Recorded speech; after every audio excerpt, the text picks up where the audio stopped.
So I welcome you all in the session on behalf of Indian Institute of Merchant Navy.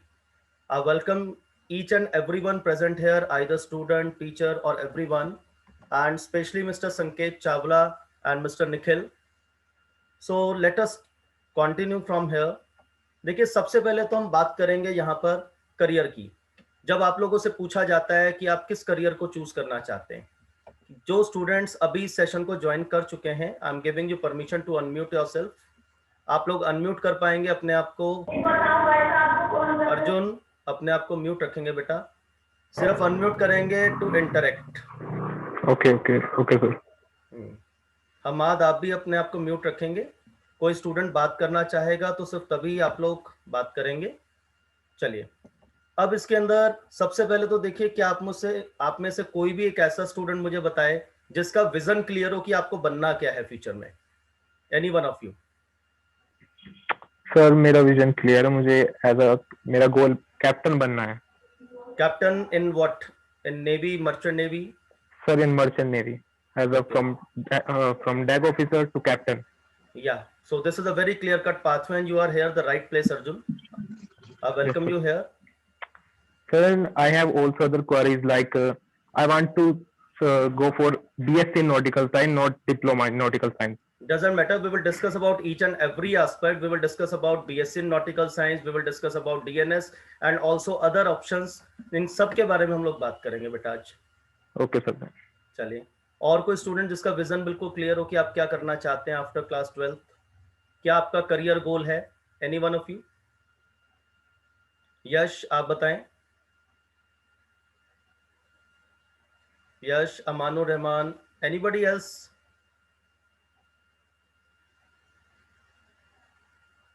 अभी बहुत कम लोग हैं देखिए जिनका विजन बिल्कुल क्लियर होता है कि हम लोगों को बेसिकली करना क्या है।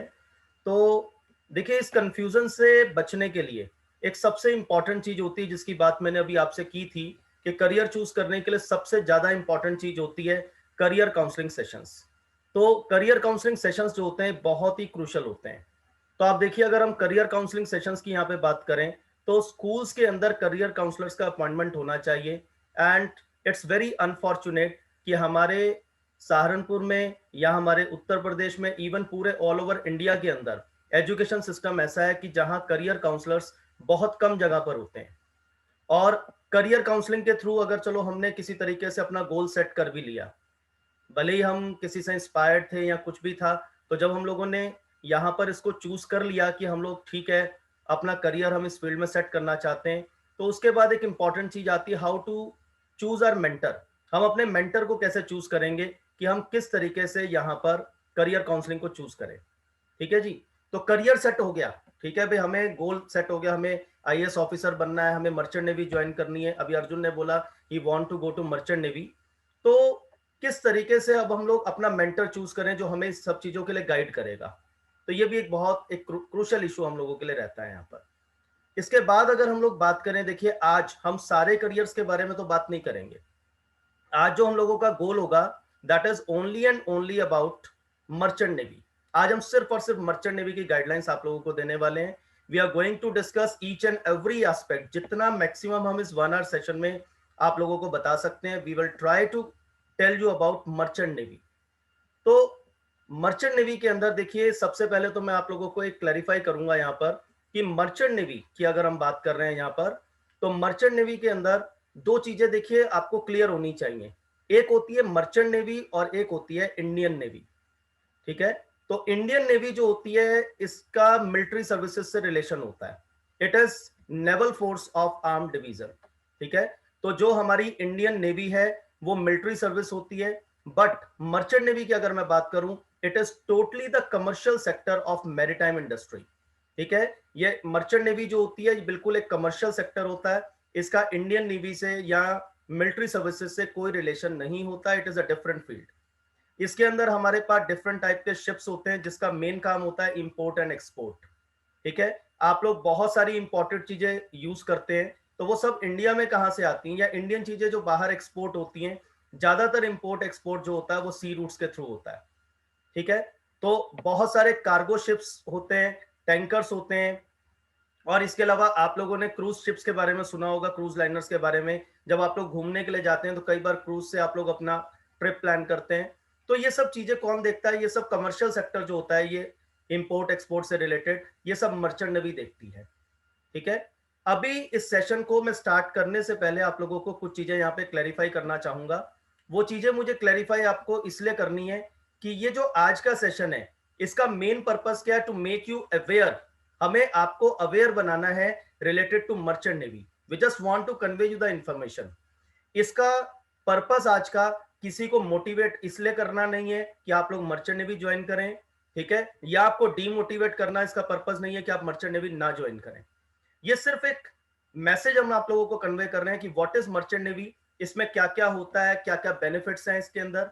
आपके मन में जितने भी doubts during this session create होते हैं, उन सभी डाउट्स के बारे में आप लोग नोट डाउन करते जाएं, और in the end of the session I will be there and mister Sanket Chawla will be there. तो हम आपकी हर क्वेरीज को यहाँ पे रिजॉल्व करना चाहेंगे।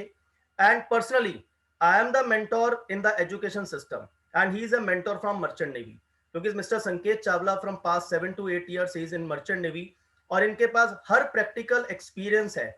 जो क्वेरीज आपके मन में हो सकती हैं, जो डाउट्स आपके मन में हो सकते हैं, वो सब प्रैक्टिकली फेस कर चुके हैं mister Sanket Chawla. So he will be able to resolve all your queries related to practical life in merchant navy. तो उससे रिलेटेड भी कोई भी क्वेश्चन आपके मन में आता है तो आप वो सारी चीजें यहाँ पर क्लैरिफाई कर सकते हैं। अब देखिए, पहला सवाल मेरे मन में आता है, why to join merchant navy? हम मर्चेंट नेवी को अपना करियर चूज ही क्यों करें? ऐसा क्या है मर्चेंट नेवी के अंदर कि हम इसकी तरफ अट्रैक्ट हों, या हम सोचें कि मर्चेंट नेवी में हम लोगों को करियर डेवलप करना है? तो here I am going to discuss few advantages of joining merchant navy. यहाँ कुछ एडवांटेजेस की बात करेंगे कि मर्चेंट नेवी को ज्वाइन क्यों करना चाहिए, why to join merchant navy. देखिए, सबसे पहला जो रीजन है, मैं बहुत शॉर्ट में वाइंड अप करूंगा, क्योंकि डिटेल में वाइंड अप अगर हम एक एक चीज को कवर अप करेंगे तो it will take a lot of time. मैं चाहूंगा कि बहुत शॉर्ट ड्यूरेशन में आपको सारी बातें बता दी जाए। तो आप देखिए, सबसे पहली बात जो मर्चेंट नेवी की तरफ लोगों को अट्रैक्ट करती है, that is huge pay packages. ठीक है, तो सैलरी पैकेज जो होता है मर्चेंट नेवी के अंदर, वो बहुत ही आउटस्टैंडिंग, बहुत अच्छा होता है। अब जैसे मैं आपको एक छोटा सा एग्जांपल देता हूं इसके अंदर। देखिए, अभी जैसे अर्जुन से बात हुई, तो अर्जुन ने बोला कि I just want to start from deck cadet, और मैं चाहता हूं कि मैं एक शिप के कैप्टन तक राइज करूं, I want to be the captain of ship. तो देखिए, एक डेक कैडेट से आपका करियर स्टार्ट होता है डेक डिपार्टमेंट के अंदर, और एक कैप्टन पे जाके आप हाईएस्ट पोस्ट पे जा सकते हैं। तो आप देखिए, डेक कैडेट की जो सैलरी होती है, ये जितनी सैलरीज मैं आपको अभी बताऊंगा, तो ये सब अप्रोक्सीमेट होंगी, थोड़ा अप एंड डाउन हो सकता है सिचुएशन के हिसाब से, शिप के हिसाब से। जैसे अगर ऑयलर्स और ऑयलर्स की बात करूं, तो शिप पे सैलरी बहुत ज्यादा होती है, टैंकर्स पे थोड़ी सी कम हो जाती है। तो थोड़ा बहुत वेरी करता है, it varies from ship to ship. अब देखिए, अप्रोक्सीमेटली जो सैलरी हमारे पास एक डेक कैडेट को मिलती है, वो अप्रोक्सीमेटली 30,000 to 40,000 या 50,000 तक वेरी कर सकती है। ये स्टार्टिंग सैलरी होती है, इट्स जस्ट स्टाइपेंड। इसको सैलरी ना कह के स्टाइपेंड कहें तो बेटर है। बट जब आप राइज करते हैं 8 to 10 ईयर्स के बाद, स्टेप बाय स्टेप ग्रो करते करते आप कैप्टन तक राइज करते हैं, तो कैप्टन तक राइज करने पर आपकी सैलरी 7.5 लाख से 12.5 लाख हो सकती है। ये भी मैंने डरते डरते बोला, इससे ज्यादा भी हो सकती है। ठीक है, तो कैप्टन की सैलरी जो होती है वो लगभग लगभग अप्रोक्सीमेट अगर आप मेरे से पूछे तो 10 लाख से प्लस होती है। तो 10 lakh per month, it's a very high salary. ठीक है, तो एक बहुत हाई सैलरी पैकेज मिलता है। हो सकता है आपके मन में ये क्वेश्चन आए कि इतना हाई सैलरी पैकेज कैसे हो सकता है, 10 lakh rupees per month, 12 lakh rupees per month? वो इसलिए होता है, देखिए कि जो जैसे इंडियन नेवी है, इंडियन नेवी बहुत प्रेस्टिजियस प्लेस है कहीं भी ज्वाइन करने के लिए, तो वहां पर भी इतनी सैलरीज नहीं है, कहीं किसी जगह पे इतनी सैलरीज नहीं है जितनी मर्चेंट नेवी में है। इसका सबसे बड़ा कारण कि मर्चेंट नेवी में इतनी हाई सैलरीज क्यों है, बिकॉज इंडियन नेवी में अगर आप जा रहे हैं तो आपको सैलरी जो मिलेगी वो इंडियन नॉर्म्स के अकॉर्डिंग मिलेगी, रुपीज में मिलेगी। बट अगर आप मर्चेंट नेवी ज्वाइन करते हैं तो आपकी सैलरी इंडियन गवर्नमेंट नहीं डिसाइड करती है, ये आईएमओ और आईएलओ दो ऑर्गेनाइजेशंस हैं, international maritime organisation and international labour organisation, जो इस सैलरी को डिसाइड करते हैं। You are always paid in dollars, आप हमेशा डॉलर्स में पेड होते हैं, आपकी सैलरी डॉलर्स में आती है। जब आप उसको इंडियन करेंसी में कन्वर्ट करते हैं तो इतना ज्यादा एक लार्ज अमाउंट हमारे पास बन जाता है। So that's why salary seems to be on a very higher scale. Because you are paid under international norms. आप लोगों को इंटरनेशनल नॉर्म्स में पे किया जाता है, इसलिए ये सैलरी अमाउंट इतना ज्यादा हाई हो जाता है। ठीक है, कि अब ये सैलरी पैकेज जो हमें 30,000 से राइज करके लैक्स ऑफ रुपीज तक जाएगा, ये कितने समय में जाएगा, क्या जाएगा, इस सेशन में और बहुत सारी चीजें क्लियर होने वाली है। आपके मन में आने वाले 90% क्वेश्चंस को मैं अपने इस सेशन में रिजॉल्व करने की कोशिश करूंगा। स्टिल जो रह जाएंगे वो हर एक क्वेश्चन आपने यहां पर पूछना है, because this is the opportunity. ये सिर्फ एक सेशन नहीं है, ये एक अपॉर्चुनिटी है कि जिसमें आप हर चीज के बारे में जान सकते हैं। तो पहला रीजन जिसकी वजह से मर्चेंट नेवी ज्वाइन करने की इच्छा होती है वो है हाई पे पैकेजेस, बहुत ही ह्यूज पैकेजेस। मैंने हाई भी नहीं बोला, ह्यूज पे पैकेजेस। तो बहुत ही हाई सैलरी होती है। क्यों होती है उसका रीजन मैंने क्लियर किया कि इतनी हाई सैलरी क्यों होती है। अब इसके बाद हम लोग बात करते हैं यहां पर सेकंड रीजन की। सेकंड रीजन है, देखिए मैंने यहां पर लिखा है अर्ली सेटलमेंट। देखिए आज अगर मैं बहुत अच्छा अर्न कर रहा हूं, ठीक है, अब ये बहुत अच्छी बात है कि हम बहुत अच्छे स्केल पे पहुंच गए, चाहे हम बिजनेस कर रहे हैं, चाहे हम किसी जॉब में हैं, पर एक चीज की ना बड़ी इंपॉर्टेंस होती है कि आप उस हाई लेवल पर कितने समय के बाद पहुंचे। अगर मैं उस हाई लेवल पर अपनी 50-60 ईयर्स की एज में पहुंचता हूं, तो आप देखिए उस चीज को अवेल करने के लिए, उसको यूज करने के लिए मेरी लाइफ बची कितनी है, मेरे पास हेल्दी फ्रूटफुल ईयर्स बचे ही कितने हैं। तो इसलिए हर किसी की इच्छा होती है कि मैं ऊंचे मुकाम पे पहुंचूं और जल्दी पहुंचूं। तो मर्चेंट नेवी आप लोगों को लाइफ में एक अर्ली सेटलमेंट का मौका देती है। यहां पर एक अर्ली सेटलमेंट होता है। मैं आपको थोड़ा सा एज का आइडिया देता हूं कि कितनी अर्ली सेटलमेंट हो सकता है। आप देखिए कि आप में से काफी सारे स्टूडेंट्स 11th के होंगे या 12th के होंगे, ठीक है। तो 12th के स्टूडेंट्स जितने भी हैं, अगर आप 12th क्लास के बाद मर्चेंट नेवी ज्वाइन करते हैं, तो आप ये देखिए 12th क्लास में स्टूडेंट की एज होती है अप्रोक्सीमेटली 18 ईयर्स। इसमें बहुत सारे गेटवेज हैं कि कई तरीके से आप मर्चेंट नेवी ज्वाइन कर सकते हैं। जैसे अभी अर्जुन को थोड़ी बहुत नॉलेज है, तो अर्जुन ने मुझे बोला कि मैं डीएनएस नहीं, मैं बीएससी नॉटिकल साइंस करना चाहता हूं। ठीक है, अपने अपने एडवांटेजेस और डिसएडवांटेजेस दोनों के हैं। तो मैं डीएनएस के बारे में भी बात करूंगा, मैं बीएससी नॉटिकल साइंस के बारे में भी बात करूंगा, और अर्जुन की हर क्वेरी का मैं आंसर भी दूंगा आप लोगों को, क्या एडवांटेजेस और क्या डिसएडवांटेजेस है। अब ये देखिए कि अगर हम डीएनएस के थ्रू जाते हैं, तो लगभग लगभग 1 ईयर का डीएनएस होता है, तो लेस देन 20 ईयर्स की एज में आप शिप पे चले जाएंगे and you will start earning. अब धीरे धीरे आपकी ग्रोथ आएगी, मैं सब बताऊंगा, कितने साल का डीएनएस, कितने साल की डेक ट्रेनिंग, कितने साल का सब कुछ, हर चीज आपको गाइड करूंगा। अब आप इसके बाद देखिए, जब आप नेक्स्ट आगे जाएंगे तो कैप्टन तक प्रमोट होते होते आपकी एज हो जाएगी 28 या 30 ईयर्स। रेगुलर ग्रोथ के साथ आप 30 ईयर्स की एज में कैप्टन बन जाते हैं, और आप 10 लाख रुपीज से ज्यादा पर मंथ अर्न करना स्टार्ट कर देते हैं। तो अब आप खुद देखिए कि 30 साल की उम्र में अगर आपकी salary more than 10 lakh rupees per month है with 5 star standard of everything, तो मेरे ख्याल से बहुत अच्छा अचीवमेंट है। लाइफ में बहुत अर्ली आप बहुत ऊंचे मुकाम पे पहुंच गए हैं। पैसा दुनिया में सब कुछ नहीं है, पर पैसा बहुत कुछ है, जिसकी वजह से दुनिया मर्चेंट नेवी की तरफ अट्रैक्ट होती है। तो पहला हो गया huge pay packages, and that too having early settlement in life. हम जल्दी सेट हो जाते हैं अपनी लाइफ के अंदर। ये हमारा सेकंड रीजन है जिसकी वजह से हम मर्चेंट नेवी में जाते हैं। क्योंकि अगर आप कोई बिजनेस स्टार्ट करेंगे 25-30 साल की उम्र में, तो आप अपने करियर को स्टार्ट करते हैं।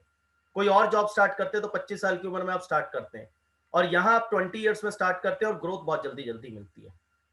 तो अभी ये भी आपको गाइड करूंगा, ग्रोथ कितने समय में मिल जाएगी, सारी चीजें डिस्कस करेंगे। पहले फटाफट एक क्विक रिव्यू इन रीजंस का ले लेते हैं जो एडवांटेजेस मर्चेंट नेवी के अंदर होती हैं। थर्ड रीजन है, देखिए, प्राइड ऑफ वियरिंग एपलेट्स। आप लोगों ने ना बहुत सारे ऑफिसर्स को देखा होगा, जब वो अपनी गाड़ी से उतरते हैं तो उनकी यूनिफॉर्म के ऊपर एपलेट्स लगे होते हैं, इस तरह के जो निशान लगे होते हैं शोल्डर पर, ये एपलेट्स होते हैं। इनको देखकर ही बड़ी प्राइड की फीलिंग होती है। मतलब मैं किसी अगर ऑफिसर को देखता हूं, चाहे वो इंडियन नेवी है, चाहे मर्चेंट नेवी है, चाहे कोई पुलिस ऑफिसर है, आईपीएस ऑफिसर है, तो इनकी जो यूनिफॉर्म के ऊपर जो टैग्स लगे होते हैं, जो एपलेट्स लगे होते हैं, इनको पहनने की फीलिंग ही अलग होती है।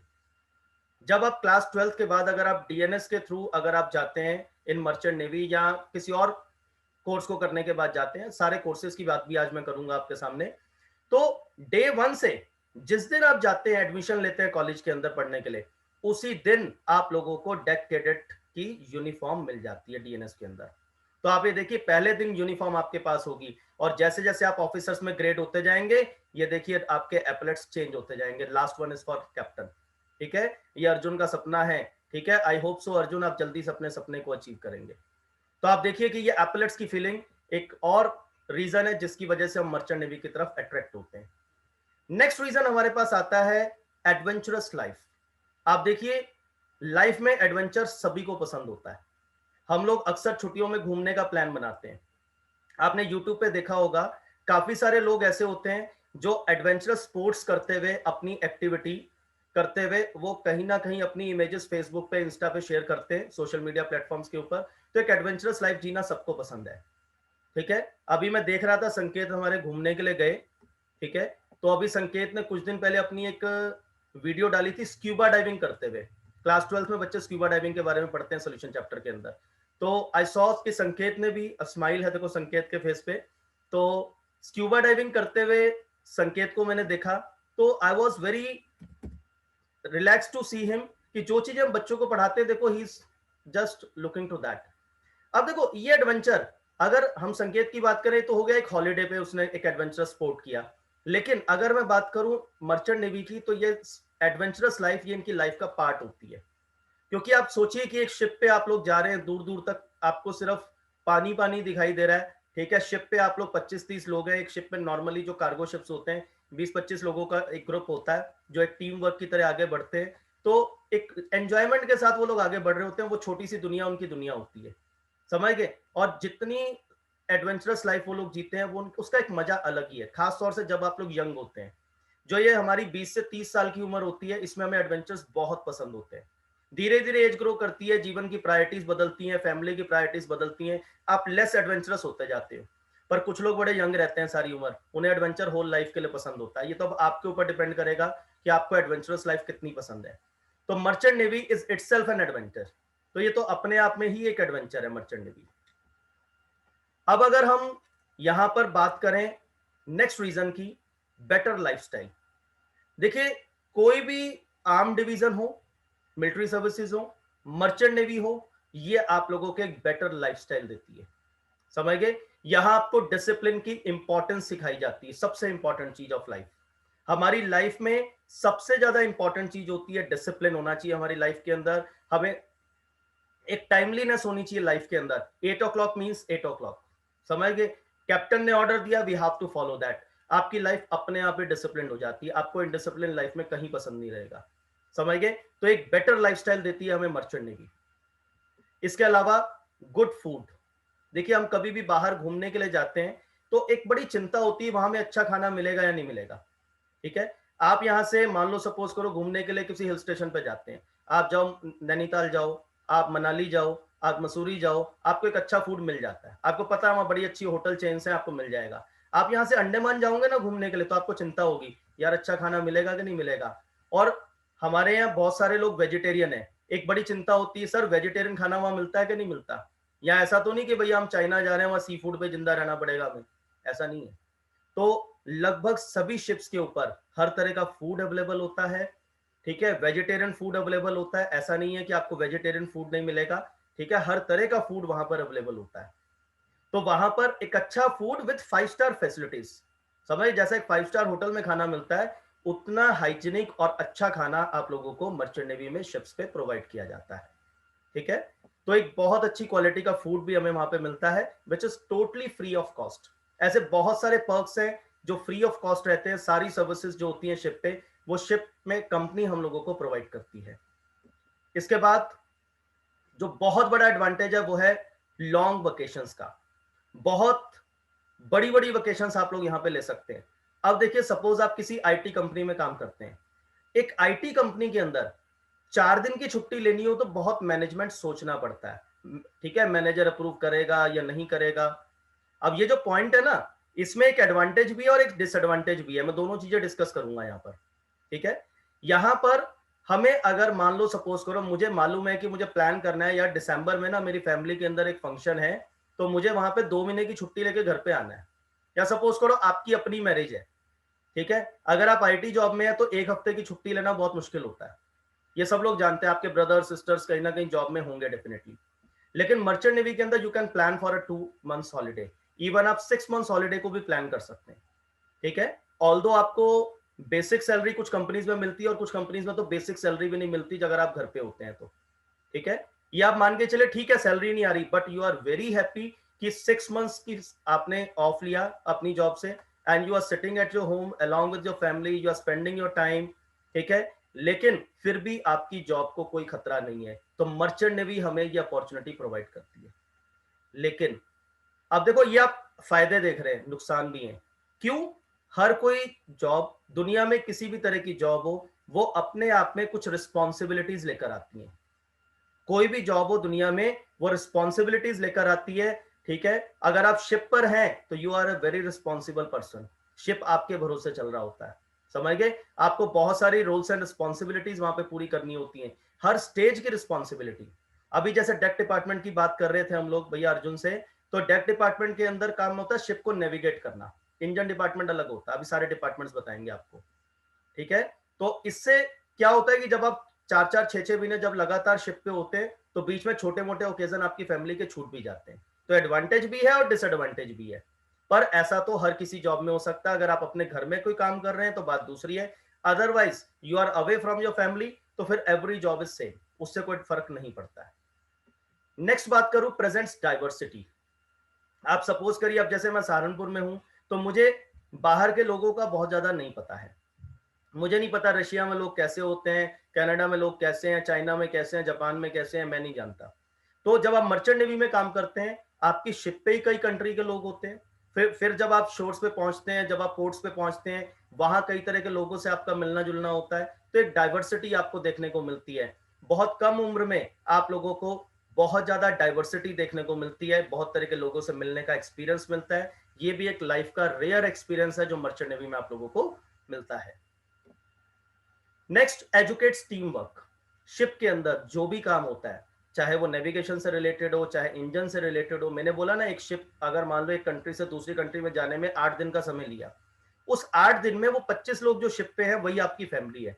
तो वहां पर आप लोगों को टीम वर्क पता चलता है कि हमारा क्या टीम वर्क है, समझ गए। वहां टीम में काम करना सिखाया जाता है, एक दूसरे पर डिपेंडेंसी दिखाई जाती है, समझ गए। एक पर्सन दूसरे पर्सन पे कॉन्फिडेंस के साथ काम छोड़ देता है, हाँ मैंने इसको काम दे दिया, ये हो जाएगा, और वो होता भी है। तो ये टीम वर्क सीखते हैं हम लोग मर्चेंट नेवी के अंदर कि टीम में काम कैसे करना है। ये भी एक बहुत बड़ा एक्सपीरियंस है। कई लोग इस चीज को सीखते हुए बहुत समय लगा देते हैं, समझ गए। और हम बाहर कहीं काम कर रहे होते हैं, इंडिविजुअली मैं करूंगा इस काम को, समझ गए। तो यहाँ आपको टीम में काम करना आता है, which is a very crucial factor, ठीक है। मुझे ये पॉइंट बड़ा पसंद है। एक बहुत ही बड़ा रीजन, अब आप देखिए, मान लीजिए आप कोई एंटरप्रेन्योर हैं, कोई आपने बिजनेस किया या कुछ भी किया, आपकी सैलरी अगर 10 लाख से ज्यादा है, ठीक है, इंडियन टैक्स लैब्स के अकॉर्डिंग आप 30% टैक्स पे करते हैं, समझ गए। आप 30% टैक्स पे करते हैं, यानी कि अगर आपकी सैलरी 20 लाख है, पर ईयर की बात कर रहा हूं, तो 10 लाख से 20 लाख के बीच में जो सैलरी है उसका 30%, यानी कि 10 लाख के ऊपर 3 लाख टैक्स होता है। It's a very huge amount. और मर्चेंट नेवी में तो सैलरी बहुत ज्यादा है। अगर किसी कैप्टन की सैलरी सपोज करो भैया 12 लाख पर मंथ है, तो आप ये देखो ना, पर मंथ 4 महीने भी अगर वो शिप पे बिताए तो 50 लाख हो गए। तो आप सोचो वो कितना टैक्स पे कर देगा। बट मर्चेंट नेवी के अंदर एक बहुत बड़ा एडवांटेज है कि अगर आप 183 डेज इन अ ईयर आप शिप पे बोर्ड रहते हैं, आउट ऑफ कंट्री रहते हैं, अपनी जॉब पे रहते हैं, 6 महीने होते हैं 183 डेज, 365 डेज का आधा कर दिया हमने। अगर आप 6 महीने शिप पे बिताते हैं तो you get a tax free salary, समझ गए। आपको इंडियन गवर्नमेंट को एक सिंगल पेनी भी टैक्स में पे नहीं करनी है। It's a very very big advantage, समझ गए। क्योंकि यहां पर टैक्स अमाउंट बहुत ज्यादा बैठ जाएगा अगर हमें टैक्स पे करना पड़ा। तो मर्चेंट नेवी वर्कर्स जो होते हैं, जो ऑफिसर्स होते हैं, they have their tax free income, इनको कोई टैक्स पे नहीं करना होता। तो ऑलमोस्ट 6 मंथ्स तो सब लोग बाहर बिता लेते हैं। So it is a tax free salary, ठीक है। तो ये बहुत बड़ा मेजर पॉइंट है मर्चेंट नेवी का। Last but not the least, हम अगर बिजनेस करते हैं, किसी और जॉब में रहते हैं, हम लोग खूब पैसा कमाते हैं, खूब पैसा सेव करते हैं, ठीक है। और 2-3 साल की सेविंग करने के बाद हम लोग किसी फॉरेन ट्रिप में जाके 2-3 लाख रुपए आराम से खर्च कराते हैं। यहाँ पे आप लोगों का वर्ल्ड टूर ऑलमोस्ट फ्री में हो जाता है, समझ गए। यहाँ पर आप क्या करते हैं, देखिए 2-3 साल 4-5 साल में ही आपको बहुत सारी कंट्रीज विजिट करने का एक्सपीरियंस मिलता है। अब इस वर्ल्ड टूर वाले पॉइंट को ना कई लोग बड़ा पॉजिटिव ले जाते हैं, नहीं मैं तो 5 साल में पूरी दुनिया घूम लूंगा। कई बार ऐसा भी, मैंने बोला ना, हर जॉब एक रिस्पॉन्सिबिलिटी लेकर आती है। सपने देखो बहुत अच्छी बात है, पर सपने ऐसे भी नहीं होते कि मर्चेंट नेवी ज्वाइन कर ली, पूरी दुनिया घूमने के लिए ज्वाइन की है। ऐसा दुनिया में कोई जॉब अपॉर्चुनिटी नहीं है जहां बिना काम करे पैसा मिलता है। जब शिप वहां पहुंचता है किसी शोर पे, किसी भी पोर्ट पे पहुंच गया शिप किसी कंट्री के, तो वहां लोडिंग अनलोडिंग के टाइम पे आपकी रिस्पॉन्सिबिलिटीज भी होती हैं। ऐसा नहीं कि बस आप शिप को छोड़ा और अब आप घूमने निकल गए। आपको थोड़ा बहुत समय मिलता है, ठीक है, उसमें आप नियर बाय एरियाज में आपको पूरी अपॉर्चुनिटी मिलती है, ठीक है। किसी कंट्री में बहुत ज्यादा अपॉर्चुनिटी मिल जाएगी, किसी कंट्री में कम अपॉर्चुनिटी मिल जाएगी, बट आपके लिए जॉब प्रायोरिटी होती है, आपका काम प्रायोरिटी पे होता है। वो काम फिनिश करने के बाद आपको जितना समय मिलता है, तो आप आसपास की सिटीज में आपको एक टाइम मिल जाता है, आप वहां पे आराम से घूम सकते हैं। मैंने बहुत सारे मर्चेंट नेवी ऑफिसर्स को देखा है, कभी वो ग्रेट वॉल ऑफ चाइना की फोटो डाल रहे होते हैं, कभी किसी की, कभी स्टैच्यू ऑफ लिबर्टी की। तो बहुत सारे जगह पे घूमने का मौका तो हमें मिलता है, ठीक है।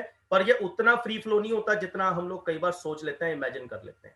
बट आप पूरा वर्ल्ड घूम लेते हैं, ठीक है, कुछ ही सालों की जॉब के अंदर। So it's a very good thing. अब ये तो थी एडवांटेजेस की बात, मैंने साथ साथ कुछ डिसएडवांटेजेस भी देख आपके साथ शेयर कर ली हैं, ठीक है। क्योंकि जितना टाइम आप शिप पे रहते हैं, थोड़ा सा सोशली भी, ठीक है, अब तो इंटरनेट की फैसिलिटी है, हर शिप पे आपको मिल जाती है, तो आप लोग फैमिली के टच में रहते हैं, वीडियो कॉल डेली अपने घर पे कर सकते हैं, बात कर सकते हैं, ठीक है। पुराने समय में तो ये फैसिलिटीज भी नहीं होती थी मर्चेंट नेवी के अंदर। तो ये जो सोशल कनेक्टिविटी और डिसकनेक्टिविटी का इशू आता है, तो थोड़ा सा तो हम अपनी फैमिली से दूर हो जाते हैं, ठीक है। जितना टाइम आप शिप पे रहेंगे, थोड़ा सा आप अपना, कभी अपनी मम्मी का बर्थडे, कभी पापा का बर्थडे, कभी कुछ ऐसे छोटे छोटे ओकेजन्स मिस होंगे, ठीक है। मेजर ओकेजन्स के लिए, प्लान्ड ओकेजन्स के लिए आप लोग अपना जो ट्रिप होता है उसी हिसाब से प्लान कर सकते हैं कि मुझे इतने टाइम से इतने टाइम तक शिप पे रहना है, और इतने टाइम के बाद I will come back and then I will enjoy my family function, ठीक है। बट कुछ चीजें मिस हो जाती हैं। तो अब हम इन एडवांटेजेस और डिसएडवांटेजेस से बाहर आके बात करेंगे कोर मर्चेंट नेवी की। अब कोर मर्चेंट नेवी में हमें जानना है कि कौन कौन से डिपार्टमेंट्स होते हैं और उसमें कौन कौन सी रैंक्स होती हैं। मैं मर्चेंट नेवी की, कोर मर्चेंट नेवी की नॉलेज अब आप लोगों को देने जा रहा हूं। अभी जैसे हम बात कर रहे थे डेक डिपार्टमेंट की, तो मर्चेंट नेवी के अंदर 3 डिपार्टमेंट्स होते हैं। एक होता है डेक डिपार्टमेंट, एक होता है इंजन डिपार्टमेंट, एक होता है सलून डिपार्टमेंट।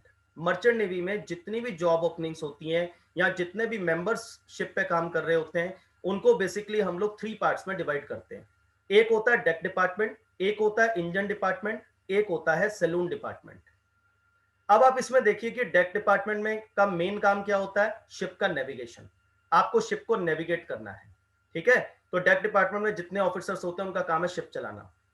इसके अलावा इंजन डिपार्टमेंट, ये इंजन से रिलेटेड जितने रूल्स एंड रिस्पॉन्सिबिलिटीज होती हैं, उसकी डेली मेंटेनेंस होती है, जो भी कुछ होता है वो सब इंजन डिपार्टमेंट के लोग देखते हैं। एक होता है सलून डिपार्टमेंट, जिसका मेनली काम होता है कैटरिंग सर्विसेज। देखो, अगर आप वहां रहेंगे, आपको अच्छा खाना भी चाहिए, जैसे कोई कुक होगा, जो छोटे छोटे स्टीवर्ड्स होंगे, वो सब सलून डिपार्टमेंट को बिलोंग करते हैं। तो ये 3 डिपार्टमेंट्स होते हैं, और इन तीनों डिपार्टमेंट्स का जो हेड होता है दैट इज कैप्टन। इन तीनों डिपार्टमेंट्स का जो हेड होता है वो कैप्टन होता है।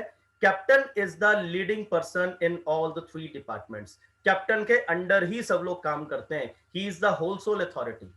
तो अभी अर्जुन ने क्या कहा, I want to be a captain, मैं कैप्टन बनना चाहता हूं मर्चेंट नेवी में। क्यों? कैप्टन जो होता है पूरी शिप का एक ऑनर होता है, he is the highest designated person on the ship. Company owner की तरफ से जो सबसे टॉप मोस्ट डेजिग्नेटेड पर्सन है, सबसे ज्यादा रिस्पॉन्सिबिलिटीज और सबसे ज्यादा highly paid person, he is the captain of the ship, ठीक है। बहुत लोगों का सपना होता है कैप्टन बनना, और एक सबसे बड़ी बात, जब आप कैप्टन बन जाते हैं तो अपने नाम से पहले कैप्टन लिख सकते हैं, ठीक है। डेजिग्नेटेड पोस्ट होती है, आप हमेशा अपने नाम से पहले कैप्टन लिख सकते हैं, तो एक बड़ा प्राउड फील होता है उस समय। अब देखिए डेक डिपार्टमेंट के अंदर, देखिए डेक डिपार्टमेंट हो या इंजन डिपार्टमेंट हो, इनके अंदर जो रैंक्स होती हैं उनको 2 पार्ट्स में डिवाइड किया जाता है। 2 तरह के लोग होते हैं शिप पर, एक होते हैं डेक ऑफिसर्स और एक होते हैं डेक रेटिंग्स।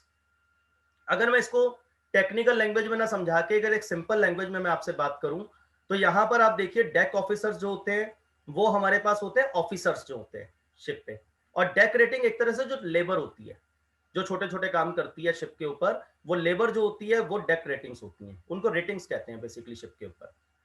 अच्छा, डेक ऑफिसर्स में कौन कौन होते हैं? Chief officers, second officer, third officer, और सबसे नीचे होता है डेक कैडेट, जिसको ट्रेनिंग ऑफिसर कहते हैं, ठीक है। अब आप देखिए, जब भी आप ज्वाइन करेंगे डेक डिपार्टमेंट, तो आप एज अ ट्रेनी ऑफिसर करेंगे, ठीक है। आप में से जितने 12th क्लास के स्टूडेंट्स हैं, पीसीएम के स्टूडेंट्स हैं, they are eligible for this deck cadet, ठीक है, वो डेक कैडेट ज्वाइन कर सकते हैं। अब वो प्रमोशन के बाद बनेंगे थर्ड ऑफिसर, ठीक है। डेक कैडेट आप ज्वाइन करते हैं लगभग लगभग 19 ईयर्स की एज तक।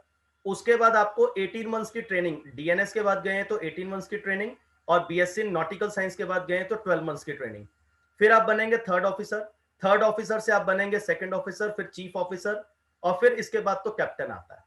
हाईएस्ट रेटिंग जो होती है वो कैप्टन की होती है।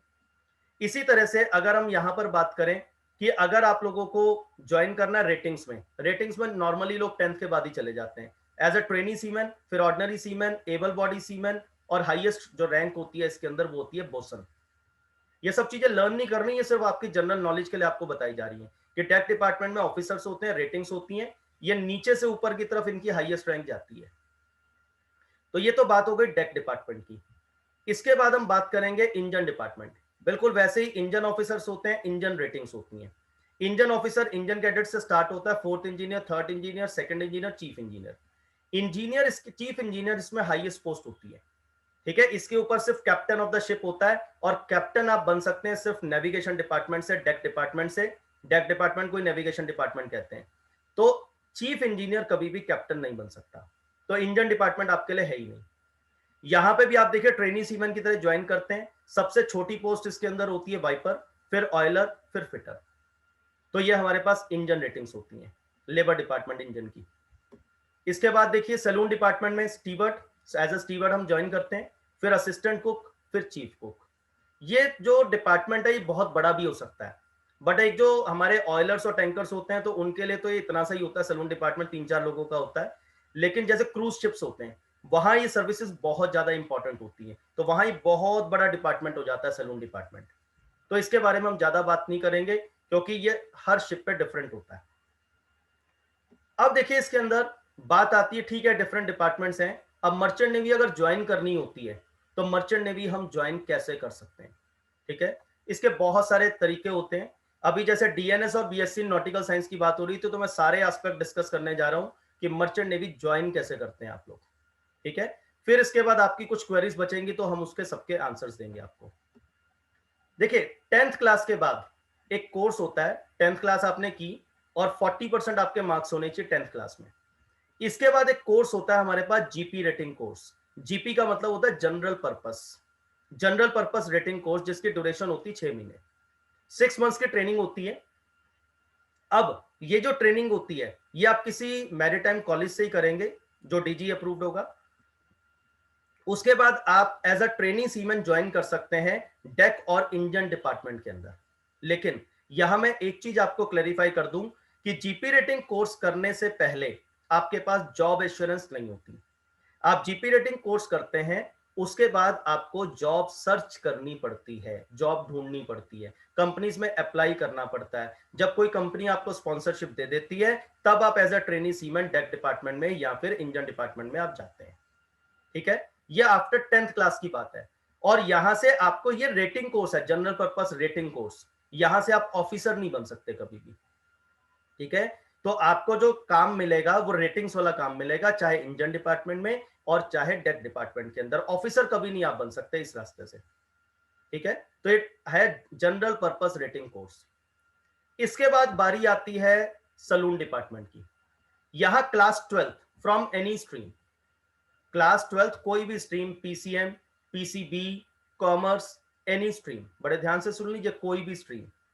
यहां एक कोर्स होता है सलून रेटिंग कोर्स। ये पुराना नाम है सलून रेटिंग कोर्स, नया नाम है certificate course in maritime catering.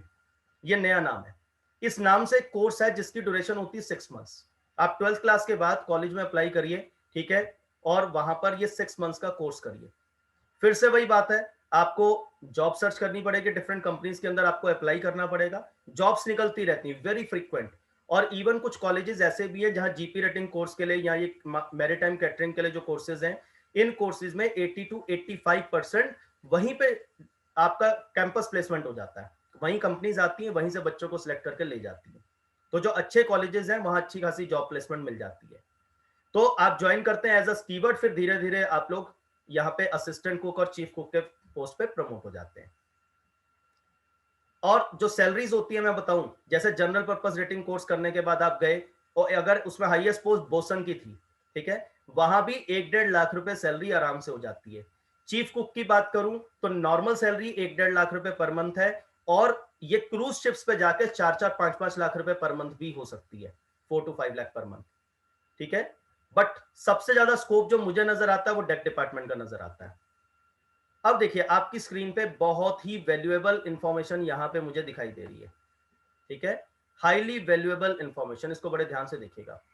सबसे पहले तो अब मैं बात करने जा रहा हूं उन स्टूडेंट्स की जो पीसीएम के स्टूडेंट्स हैं, क्लास 12 पीसीएम के, ठीक है। क्लास 12 पीसीएम के जो स्टूडेंट्स हैं उनके लिए क्या क्या अपॉर्चुनिटीज हैं, ये आइडियल टाइम होता है मर्चेंट नेवी को चुनने का। जैसे आप अभी बहुत सारे स्टूडेंट्स क्लास 12 के स्टूडेंट्स हैं, पीसीएम के स्टूडेंट्स हैं, ये एक आइडियल टाइम होता है मर्चेंट नेवी को चूज करने का। इसमें देखिए एक एग्जाम होता है कंपनी स्पॉन्सरशिप एग्जामिनेशन, ये मेरा पहला स्टेप होता है। अभी क्या होगा, जैसे अभी और 2-3 महीने के बाद जैसे आपके बोर्ड एग्जाम खत्म होंगे तो कंपनी के फॉर्म्स निकलेंगे कंपनीज की ऑफिशियल वेबसाइट पे।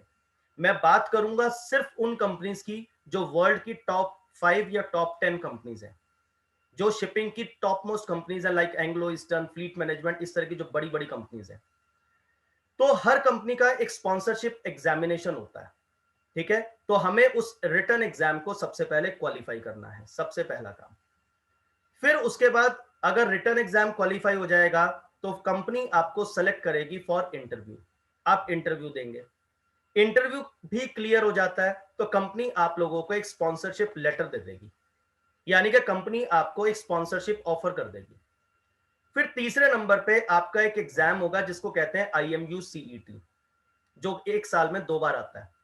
इसकी मिनिमम क्वालिफिकेशन होती है पीसीएम में आपके 60% मार्क्स होने चाहिए और इंग्लिश में 50% मार्क्स होने चाहिए, ठीक है।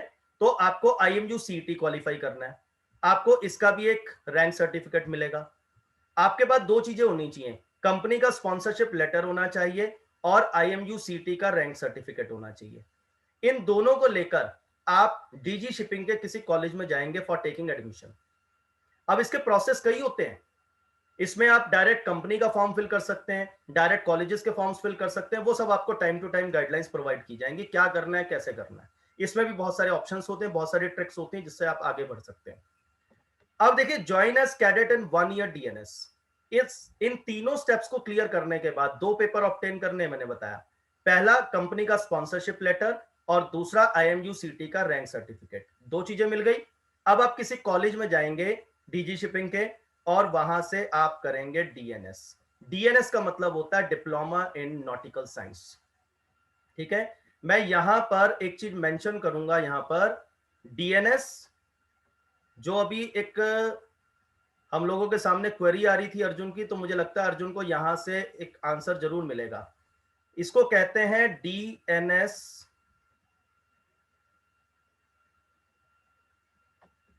Leading to BSc, DNS leading to BSc, ठीक है। तो यहां पर आप देखिए डिप्लोमा इन नॉटिकल साइंस करेंगे, आपको मालूम है कोई भी बीएससी आप करते हैं, जैसे बीएससी इन नॉटिकल साइंस मेरा नेक्स्ट ऑप्शन आ रहा है, तो बीएससी इन नॉटिकल साइंस 3 साल की होती है। ये डीएनएस इस बीएससी इन नॉटिकल साइंस का फर्स्ट ईयर माना जाता है, ठीक है। तो यहां पे आप एज अ कैडेट ज्वाइन करेंगे 1 ईयर डीएनएस के लिए, आप 1 साल का डीएनएस आपने किया, ठीक है। जैसे ही डीएनएस कंप्लीट होता है, जैसे ही आपने डीएनएस में एडमिशन लिया पहले दिन आप डेक कैडेट बन गए, आपको आपकी यूनिफॉर्म दे दी जाएगी। इसको 1 ईयर डीएनएस को हम कह सकते हैं प्री सीड ट्रेनिंग, यानी ये प्री का मतलब पहले, सी का मतलब सी, ठीक है। तो प्री सीड ट्रेनिंग, सी पे जाने से पहले की ट्रेनिंग, यहां पे आप लोगों को बहुत सारी चीजें प्रैक्टिकली सिखाई जाती हैं, थ्योरेटिकली सिखाई जाती हैं, आपको शिप पे ले जाके विजिट कराया जाता है, सारी चीजें आपको यहाँ पे सिखाई जाती हैं डीएनएस के अंदर, ठीक है। 1 साल की ट्रेनिंग होती है। इसके बाद आप कैडेट पे एज ए कैडेट जाते हैं ऑन बोर्ड शिप पे, यहां पे आप शिप पे जाएंगे 1 साल के बाद, डीएनएस पूरा करने के बाद, डीएनएस का सर्टिफिकेट ऑब्टेन करने के बाद। अब जब आप शिप पे जाएंगे आप ज्वाइन करते हैं एज अ डेक कैडेट, ठीक है जी। ये नेविगेशन डिपार्टमेंट की बात हो रही है, डेक डिपार्टमेंट की बात हो रही है, 12th क्लास के जस्ट बाद, ठीक है। आपका बोर्ड का रिजल्ट आने से पहले आपके हाथ में कंपनी स्पॉन्सरशिप लेटर हो सकता है, यानी कि जॉब सिक्योरिटी, आपको जॉब मिल गई। इसके बाद एज अ डेक कैडेट आपको 18 मंथ्स स्पेंड करने होते हैं शिप पर, ठीक है। अब कोई कंपनी आपको इसमें 6 मंथ्स के 3 स्लॉट्स दे देगी, कोई कंपनी आपको 9 मंथ्स के 2 स्लॉट्स दे देगी। आपके जैसे पासपोर्ट पे एंट्री होती है, ऐसी आपके कार्ड पे प्रॉपर एंट्री होती है, किस डेट को आपने शिप पे बोर्ड किया, किस डेट को आप शिप से वापस आए, तो उसके अकॉर्डिंग हमें 18 मंथ्स की ट्रेनिंग एज ए कैडेट पूरी करनी है। इसके बाद एक छोटा सा फॉर्मेलिटी वाला एग्जाम होता है, उस एग्जाम को क्वालिफाई करने के बाद आप 3rd ऑफिसर बन जाते हैं, ठीक है। जो सर्टिफिकेट आपको मिलता है एलिजिबिलिटी का मिलता है आप लोगों को कि आप सेकंड मेट जा सकते हैं, second as a second officer जा सकते हैं शिप पे, लेकिन कंपनी आपको एज अ 3rd ऑफिसर भेजेगी। और जैसे ही आप एज अ थर्ड ऑफिसर आप जाएंगे, आपको बीएससी इन नॉटिकल साइंस की डिग्री यहीं पे अवार्ड कर दी जाएगी। बीएससी इन नॉटिकल साइंस की डिग्री यहीं पे आपको अवार्ड कर दी जाएगी, ठीक है। फिर आप 3rd ऑफिसर से सेकंड ऑफिसर बन जाएंगे, 2-3 शिप करने के बाद। 3rd ऑफिसर से सेकंड ऑफिसर में जाने के लिए आपको किसी तरह के कोर्स की जरूरत नहीं होती, आपको ऐसी कंपनी ऑटोमेटिकली अपग्रेड कर देती है। बट हाँ, ऊपर चीफ ऑफिसर जाना है, फिर आपको कैप्टन बनना है, तो उसके लिए स्टेप्स होते हैं, तरीके होते हैं, वो सब exams qualify, internal exams qualify करने होते हैं, कुछ ओरल एग्जाम्स होते हैं, इजी होते हैं, बहुत आसानी से वो सब क्रॉस हो जाते हैं जब आप उस फील्ड में काम करते हैं। तो अब आप देखिए, जब आप यहां से डेक कैडेट, फिर 3rd ऑफिसर, फिर चीफ ऑफिसर, फिर उसके बाद कैप्टन बन गए, तो कैप्टन तक आप लोग यहाँ पे प्रमोट हो सकते हैं। ये तो एक पाथवे है कि 12th क्लास के जस्ट बाद आप पहुंच गए, ठीक है। इनमें से बेटर कौन सा, उसकी बात हम बाद में करेंगे, वो डिस्कशन हम बाद में करेंगे, पहले समझ लो बात को। ये तो हो गया through DNS, diploma in nautical science करके 12th के जस्ट बाद आप चले गए। अब दूसरा तरीका क्या है, जो अभी अर्जुन ने बात की, कि वो बीएससी इन नॉटिकल साइंस करना चाहता है। बीएससी इन नॉटिकल साइंस करने के लिए आपको लगेंगे 3 साल। सबसे पहले तो आपको आईएमयू सीईटी क्वालिफाई करना ही पड़ेगा, जो स्टेप यहां पे है वो यहां भी है, ठीक है। आप आईएमयू सीईटी क्वालिफाई करो, आपने आईएमयू सीईटी क्वालिफाई कर लिया, ठीक है। अब आपको बीएससी इन नॉटिकल साइंस में एडमिशन मिल जाएगा। 3 साल का आपने क्या किया, डिग्री कर ली, ग्रेजुएट हो गया। सबसे पहली बात, जब आपने बीएससी इन नॉटिकल साइंस में एडमिशन लिया, किसी कंपनी की स्पॉन्सरशिप आपके पास उस समय नहीं थी। जब आपने 3 साल की डिग्री कंप्लीट करी, ठीक है, उसके बाद आप फिर से कंपनीज में अप्लाई करेंगे। वैसे तो कॉलेजेस में ही प्लेसमेंट हो जाता है, स्टिल आपने कॉलेज में भी कंपनी आई या आपने अप्लाई किया, आपने कंपनी स्पॉन्सरशिप एग्जाम के लिए अप्लाई किया, इंटरव्यू क्लियर किया, उसके बाद आपने एज अ कैडेट ज्वाइन किया। वही, अब जैसे यहाँ 18 महीने की ट्रेनिंग थी, या 12 महीने की ट्रेनिंग है, लेकिन यहाँ पे 3 साल भी लगे। डीएनएस 1 साल का था, या 3 साल का समय है, ठीक है। तो वही प्रोसेस फिर से स्टार्ट हुआ, आपने जॉब ढूंढी और एज अ डेक कैडेट आपने किसी भी शिपिंग कंपनी को ज्वाइन कर लिया। ये एक सेकंड रास्ता है। इनको कंपेयर करना है तो अर्जुन से बात करते करते ही मैं कंपेयर करूंगा, अर्जुन का डाउट भी क्लियर होगा, जो अर्जुन के दिमाग में चल रहा है वो भी हम डिस्कस करेंगे। इसके बाद एक ऑप्शन होता है मरीन इंजीनियरिंग, ये भी एक बीटेक है, जैसे नॉर्मल बाकी इंजीनियरिंग होती है ऐसे मरीन इंजीनियरिंग होती है। इसका समय होता है 4 साल। देखिए, यहां से डीएनएस के थ्रू और बीएससी नॉटिकल साइंस के थ्रू तो आप गए डेक डिपार्टमेंट में, ठीक है, कैप्टन बन सकते हैं। अगर आपका ड्रीम है, कई लोगों को ना मशीन से काम करने का शौक होता है, पैशन होता है उनके अंदर, अगर आपके अंदर पैशन मशीन में काम करने का है, इंजन डिपार्टमेंट में काम करने का है, आपको मरीन इंजीनियरिंग करनी है। उस केस में 4 साल का समय लगेगा, वही प्रोसेस कंटिन्यू करेंगे, किसी कंपनी की स्पॉन्सरशिप एक्वायर करेंगे, उसका इंटरव्यू क्लियर करेंगे, रिटन एग्जाम क्लियर करेंगे, जॉब ज्वाइन करेंगे, और फिर एज ए इंजन कैडेट ही आप जाएंगे, फिर दोबारा एज अ इंजन कैडेट ही आप कंपनी ज्वाइन करेंगे। इसका तो और कोई शॉर्टकट है ही नहीं। इंजीनियरिंग डिपार्टमेंट में 12th के बाद हम आपको नहीं ले जा सकते, पॉसिबल ही नहीं, ठीक है। अब कई लोग ऐसे होते हैं जो ऑलरेडी बीटेक कर रहे होते हैं, बाद में उनको लगता है यार हमें मर्चेंट नेवी के लिए ट्राई करना चाहिए। क्यों? ये जो अभी आज मैंने आपको इतने सारे एडवांटेजेस बताए, उन लोगों को एडवांटेजेस लेट पता चलते हैं, या lack of opportunity, lack of guidelines, वो लोग मर्चेंट नेवी 12th के बाद नहीं ज्वाइन कर पाए थे, लेकिन बाद में सोचते कर लेते तो अच्छा होता। फिर कई कॉलेजेस में प्लेसमेंट के लिए मर्चेंट नेवी कंपनीज ही पहुंच जाती हैं। तो BTech mechanical, BTech electronic, BTech electrical, ये 3 फील्ड्स ऐसी हैं जहां से आप मर्चेंट नेवी ज्वाइन कर सकते हैं। सबसे पहले तो आप जेई मेंस क्वालिफाई करेंगे, जेई मेंस के बाद आप बीटेक में एडमिशन लेंगे किसी भी कॉलेज के अंदर। आपने मैकेनिकल, इलेक्ट्रॉनिक और इलेक्ट्रिकल की डिग्री हासिल कर ली किसी से। अब अगर आपने मैकेनिकल की डिग्री हासिल की है, इसमें 4 साल का समय लगा फिर से। इसके बाद आप देखिए, एक होता है जीएमई, जीएमई का कोर्स होता है हमारे पास यहाँ पर, तो GME होता है 1 ईयर का, फिर से 1 साल और लगाना पड़ेगा आपको मैकेनिकल वालों के लिए। सिर्फ इलेक्ट्रिकल और इलेक्ट्रॉनिक के लिए नहीं बोला मैंने, सिर्फ मैकेनिकल के लिए। मैकेनिकल के लिए GME आपको 1 साल और लगाना पड़ेगा। आप GME करेंगे, फिर कंपनी का स्पॉन्सरशिप लेटर लेंगे और फिर आप एज अ कैडेट ज्वाइन करेंगे। ठीक है। अब इलेक्ट्रॉनिक और इलेक्ट्रिकल के लिए एक ऑप्शन होता है ETO, इलेक्ट्रो टेक्निकल ऑफिसर। हर शिप पे इंजन डिपार्टमेंट के अंदर एक इलेक्ट्रो टेक्निकल ऑफिसर भी होता है। तो इलेक्ट्रो टेक्निकल ऑफिसर की अगर हम बात करें तो 4 महीने का एक कोर्स होता है बीटेक के बाद। तो ETO की ट्रेनिंग लेते हैं आप 4 महीने की, and then you join as a ETO, electro technical officer की फॉर्म में आप लोग अपॉइंट हो जाते हैं। तो ये डिफरेंट ऑप्शंस हैं जहां आप मर्चेंट नेवी में जा सकते हैं। इसके अलावा और भी हो सकते हैं, ठीक है, बट मैंने बड़े कॉमन जो एंट्रेंस हैं मर्चेंट नेवी के, मैंने आपको वो सारे बताए। तो एक बार अर्जुन से बात करेंगे। अर्जुन जरा आप एक बार अनम्यूट करें। अर्जुन सिंह पुंडी। Yes sir. अर्जुन, आप डिस्कस करना चाहते थे DNS और BSc नॉटिकल साइंस के बारे में, है ना? यस सर, मैं इसके बारे में डिस्कस करना चाहता था। जैसे कि सर DNS है, DNS आप बोलो। हाँ जी सर, DNS 1 साल का कोर्स है और मेरी बाद में इसे अप्लाइड BSc कहते हैं।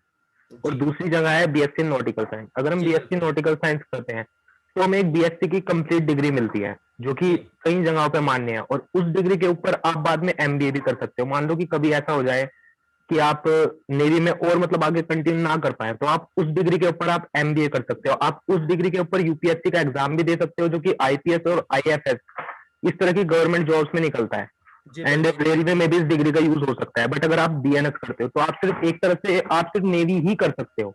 ऐसा तो मरीन इंजीनियरिंग के भी है, ये भी डिग्री किसी काम नहीं आएगी। और सर बट BSc की डिग्री इस चीज में काम आ जाती है। मैं आपको बता रहा हूँ उसके अंदर देखिए, इसमें ना बहुत सारे ऑप्शंस होते हैं। जो हमारा प्रैक्टिकल एक्सपीरियंस बाकी लोगों को लेकर है, मैं आपको उस चीज शेयर करता हूँ। चॉइस तो आपकी है, चूज आपने करना है, आइदर DNS और BSc नॉटिकल साइंस। देखिए DNS की जहां तक मैं बात करूं, अगर आप ड्रीम देखते हैं टू बी अ कैप्टन, जैसे आपकी मैं पर्टिकुलरली बात करूं, आप कैप्टन का अगर आप ड्रीम देखते हैं तो मुझे नहीं लगता कि आपके जैसा कोई भी कैंडिडेट मर्चेंट नेवी छोड़ेगा जल्दी से। एक तो ये बड़ी इंपॉर्टेंट बात हमारे पास है। ठीक है। अभी इसमें मैं संकेत को भी इन्वॉल्व करूंगा। He will also give your solve your query, क्योंकि उसके पास प्रैक्टिकल एक्सपीरियंस ज्यादा है मुझसे, बट जो मेरे पास है वो मैं आपसे पहले शेयर करूंगा। तो आप ये देखिए, DNS में आपको 1 ईयर की आपने स्टडी की, BSc में आपने 3 साल स्टडी की। एक तो थियोरेटिकली आप बेटर हैं DNS वाले से। Yes sir. एक तो आप प्लीज बैकग्राउंड में थोड़ा सा ना एक बार कह देंगे प्लीज। मम्मी बात चल रही थोड़ी, हाँ थोड़ा वो कर दो। चले, अब देखो, एक तो थियोरेटिकली आप बेटर हैं अगर आप 3 साल का डिग्री कोर्स करते हैं, ठीक है। एक ये तो एडवांटेज है। अगर कोई भी एडवांटेज ना होता तो BSc नॉटिकल साइंस को लॉन्च करने का पर्पस ही खत्म हो जाता। हाँ सर। ठीक है। Theoretically you are better. यहां आपको प्रैक्टिकल नॉलेज मिलती है, क्योंकि इसमें से 1 साल के बाद आप जो आखिरी के 18 महीने ज्वाइन करते हैं वो एक प्रैक्टिकल वर्क में करते हैं। थ्योरेटिकल नॉलेज का भी अपना वर्थ होता है, प्रैक्टिकल का अपना वर्थ होता है। तो दो चीजें तो यहाँ पे मैंने ये कंपेयर आपको करा दी। मैंने ये नहीं कंपेयर किया अच्छा क्या है, मैंने डिफरेंस क्लियर किया आपको। सेकंड थिंग, यहाँ पे आप 3 साल के लिए पे करते हैं। अपनी एजुकेशन क्वालिफिकेशन के लिए यहाँ 3 साल के लिए हम लोग पे करते हैं। यहाँ 1 ईयर पे करने के बाद आप 18 मंथ्स अर्न करते हैं। हाँ सर, एक ये मेजर डिफरेंस है, क्योंकि देखो हर किसी की ना फाइनेंशियल कंडीशंस डिफरेंट होती हैं। मैंने ऐसी बहुत सारी फैमिलीज के बच्चे देखे। लास्ट ईयर एक बच्चा था, तो मैं नाम तो नहीं लूंगा, he was from a financially very weak background. मतलब वो इतना वीक बैकग्राउंड कि he was unable to pay his fees for 11th and 12th also. ठीक है। तो he took this option of DNS। उसने DNS का ऑप्शन लिया, साथ में एक एजुकेशन लोन कराया फॉर DNS। अपने कुछ फैमिली मेंबर से उसने सपोर्ट ली, नियर बाय मामा वगैरह से। तो ही ज्वाइन फॉर DNS। अब उसका कहना यह है कि वो 1 साल के बाद अपनी लाइफ में करियर में सेट हो जाएगा। ये ऐसे बच्चों के लिए 3 साल वेट करना, ये उनकी फैमिली अफोर्ड नहीं कर पाती। फिर मर्चेंट नेवी का जो सपना है ना, वो सपना ही रह जाता है। हाँ सर, फाइनेंशियल कंडीशन की वजह से हो जाता है। कंडीशन एक ना बहुत बड़ा इंपॉर्टेंट पार्ट प्ले करती है। तो ये ना हम अपनी कंडीशंस के अकॉर्डिंग डिसीजन लेते हैं कि हमें डिसीजन कौन सा लेना है। Either we should go for DNS और we should go for BSc nautical science, या कई लोग मरीन इंजीनियरिंग भी करते हैं। हाँ सर, बट अगर हम सर बीएससी नॉटिकल साइंस करते हैं तो हमारी नॉलेज डीएनएस वालों से दूसरी 2 इयर्स चीज, ज्यादा होगी। एक चीज और बता, वो तो मैंने आपको क्लियर कर दिया कि यहाँ थ्योरेटिकली आप बेटर होते हैं, ये प्रैक्टिकली हाँ बेटर सर, होते हैं। ये ये प्रैक्टिकली बेटर है, हम थ्योरेटिकली बेटर है। और हाँ, ये दूसरी स्ट्रीम्स के लिए भी काफी अच्छा रहता है कि अगर आप कोई और स्ट्रीम करना चाहते हो तो दो फिर तरह के आप दो तरह उससे भी के कर लोग सकते हो। होते हैं। यस एक सर। का ड्रीम तो सिर्फ यही है कि I should go for this merchant navy, yes sir. ठीक है ना, डावाडोल स्थिति नहीं है आपका, तो विजन बहुत क्लियर था, तो इतना अब ये डावाडोल स्थिति अब सेकंड नंबर पे सामने आई है, ठीक है। अगर ये नहीं तो सेकंड ऑप्शन क्या? वैसे सर तो डीएनएस के बाद भी बहुत कुछ कर सकते हैं, अभी संकेत से पूछेंगे कि और हम डीएनएस के बाद अगर मर्चेंट नेवी छोड़ेंगे तो हम क्या क्या कर सकते हैं। Sir after becoming a captain, मतलब कैप्टन बन तो सर मेरा ड्रीम है, मुझे कैप्टन बनना है। जी but after becoming a captain मैंने सर कई बार देखा है कि कई कैप्टन होते हैं उन 30 की एज में कैप्टनशिप ज्वाइन कर ली, उसके जी बाद 35 हुआ, फिर उनकी मतलब उन्हें फैमिली पे ध्यान भी देना पड़ता है सर। तो इस वजह से वो कई बार कैप्टनशिप कैप्टन से हट जाते हैं और देन कोई और जॉब करना शुरू कर देते हैं, या तो इसका एज अ आंसर टीचर इसका बन आंसर जाते हैं। आपको संकेत प्रैक्टिकली बेटर देगा। संकेत आप अनम्यूट करें प्लीज, आप बीच में इंटरप्ट करें। Sir, am I audible? Yes Sanket, you are audible. Yes sir, we can hear you. Oh, yeah. Okay, so first of all, I want to clear a doubt that what you were saying that is wrong. There is no difference between a BSc degree जो 3 साल का BSc का course करके आ रहा है और जो degree उसको मिल रही है, और जो डेक कैडेट के बाद डेक कैडेट जिसने डीएनएस किया है उसको जो बीएससी की डिग्री मिलेगी, there is no difference, degree same रहती है। So you can do all the things जो एक बीएससी 3 साल का करके आता है और जो एक डीएनएस करके जिसको बीएससी की डिग्री मिलती है। Anything you can do, MBA, anything, there is no difference.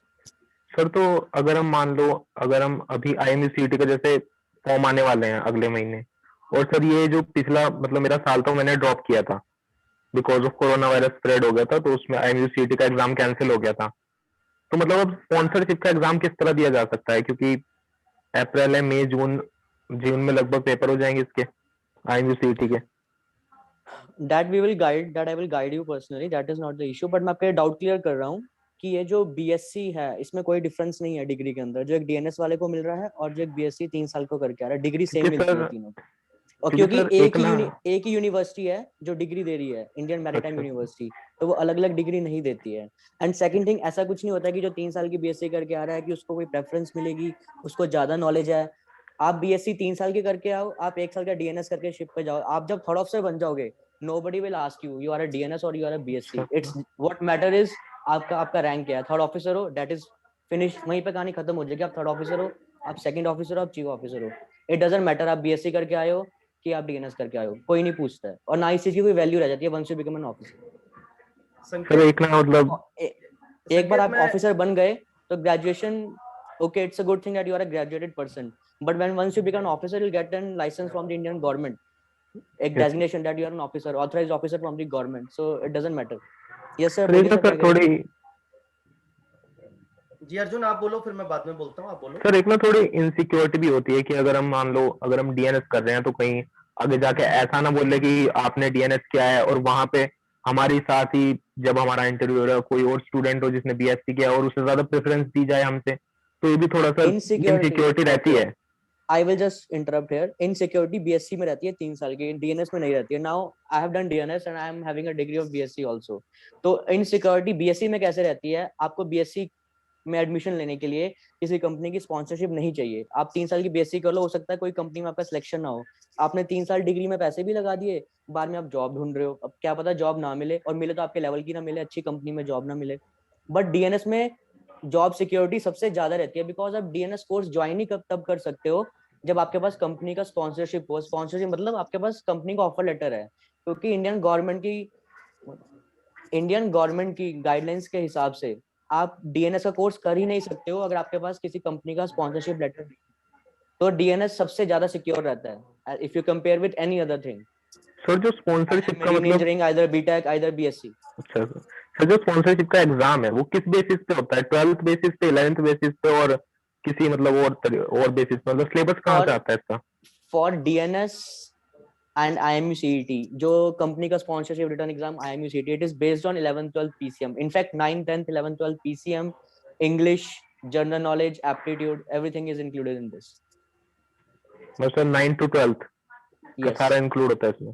yes, general aptitude plus also is. General aptitude and English also. Yes sir.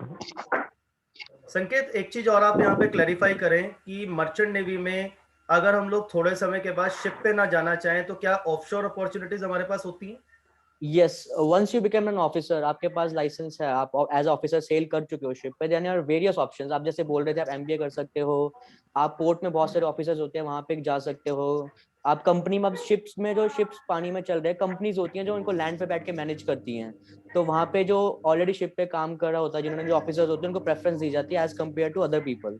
तो इसके साथ बहुत सारी, आप मैरीटाइम लॉ कर सकते हो, शिप के लॉयर्स बन सकते हो, बहुत सारी फील्ड्स होती है जहाँ पे आप जा सकते हो once you are an officer. तो शिप्स एंड के लॉयर्स फाइनेंशियली, क्या करते हैं? अब सबसे बड़ी बात होती है जब आप कोई डिग्री करना चाहते हो किसी अच्छी कंट्री से, सपोज कहीं से भी लंदन वगैरह से, मेन चीज आती है फाइनेंशियल, कि आप उसको अफोर्ड कर पाओगे 1 करोड़ की डिग्री को। आप मर्चेंट में एक बार ऑफिसर बन गए हो तो यू कैन अफोर्ड दैट। आप समझ रहे हो, आपको लग रहा है कि हाँ मैं सर, ये ऑफिसर भी बन है। गया हूँ पर मेरे को चेंज करना है, उसके लिए डिग्री करना है, मेरे को फॉरेन से कोई डिग्री करनी है, but you have money, you can do anything. That is the best part. Yes sir, that's the point.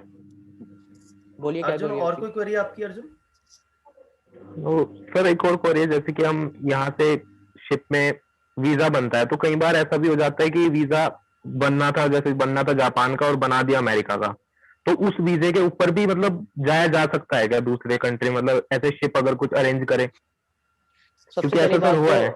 ऐसा, ये मैंने आज तक, मेरे को इतने साल हो गए मर्चेंट नेवी में, मैं पहली बार सुन रहा हूँ कि किसी और कंट्री का वीजा अप्लाई हुआ अलग किसी और का। ये किसी से ऑफिस में गलती हो सकती है, जो वीजा लगाते हैं पूरा डिपार्टमेंट होता है उनसे, उनकी गलती की वजह से ऐसा हुआ होगा, बट ऐसा नहीं होता है।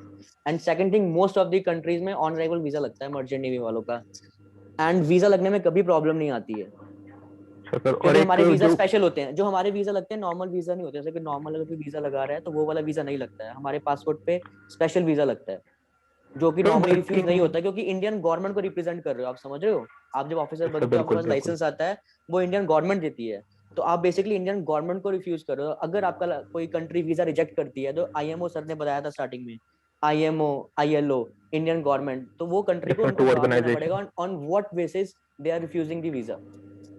सर वर्किंग आवर्स क्या होते हैं?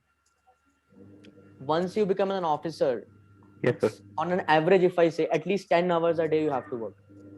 एंड सर जो रेस्ट होता है उसके बाद 10 hours work and rest? Then rest time is जो बचा टाइम है, that is your rest time. You can do, you can sleep, you can play, you can watch movies, you can party, whatever you want to do. Sir मतलब वहां भी दिन और रात का सिस्टम है? यस, सबके, क्योंकि जब आप इसमें जाओ, सबके सबके रोल्स एंड रिस्पॉन्सिबिलिटीज होती हैं, जब आप इसमें जाओगे अंदर, सबके टाइमिंग्स होते हैं, फिक्स टाइमिंग्स होते हैं कि इस टाइम से इस टाइम तक ही आपको जॉब करनी है, उस टाइम पे ही आपकी सर जॉब होगी, जब आपका रेस्ट टाइम आपका रेस्ट उस टाइम टाइम होगा, के लिए, अनटिल अनलेस कोई इमरजेंसी, कोई प्रॉब्लम हो, कुछ और इंपॉर्टेंट वर्क आ जाए, बट नॉर्मली जो आपके जॉब आवर्स होते हैं, आपको बस उतना ही काम करना होता है। सर एक बहुत ज्यादा मिसअंडरस्टैंडिंग, एक बहुत ज्यादा मतलब वो गड़बड़ कर रखी है लोगों ने, वो कहते हैं कि वहां पे जो वाईफाई कनेक्शन है वो काफी ज्यादा एक्सपेंसिव होते हैं, लाइक 1000 फॉर 50 MB। देखिए, जब मैंने मर्चेंट नेवी ज्वाइन किया था ना, उस टाइम पे यस मेरे सर। को स्टार्टिंग के 2 शिप पे इंटरनेट नहीं मिला था, मैं सिर्फ ईमेल पे और सैटेलाइट कॉल से घर पे बात करता था, ठीक है। तो सर तो कॉल हो वंस सकती थी आई, उससे? हाँ, कॉल तब भी, कॉल तो शिप पे 20 ईयर्स पहले भी होती थी, बट इंटरनेट नहीं था, सिर्फ ईमेल्स कर सकते थे आप। बट अभी थर्ड सर शिप से मेरे को कंटिन्यूस इंटरनेट मिल रहा है। मुझे बीच में ऐसे शिप भी मिले जहाँ पे आप जैसे बोल रहे हो इंटरनेट कॉस्टली होता है, बट अब वो स्लोली स्लोली विद टाइम बहुत चीप होता जा रहा है। इनफैक्ट जब लास्ट 3-4 ईयर से मैं एंग्लो ईस्टर्न में हूँ, तो I am doing video call daily. It depends on which company you are and which vessel you are going. जो संकेत, अच्छी इसकी कंपनीज हैं, कॉस्टिंग क्या अच्छी, रहती है इसकी इंटरनेट की, जो अब सर आजकल मेरे आप को, लोग यूज सर करते हैं? जिस फ्लीट में मैं हूँ एंग्लो ईस्टर्न में, सर मेरे को फ्री मिलता है every every month 2 GB। So that is every more month than two enough. GB हाँ Yes, सर, ये and इनफ है काफी। that restriction is on me. For captain and chief officers, chief engineers, it's unlimited free. Unlimited they can use.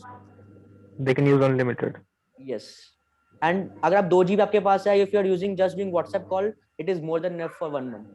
Yes sir, that's right. अगर आप उस पर movies देख रहे हो फिर तो कम पड़ेगा ना? नहीं नहीं sir, there are also responsibility on us. वहां जाके मूवीज कैसे देख सकते हैं? संकेत, मूवीज देख सकते हैं वहां पर हम? I normally in a day I watch 1 movie every day.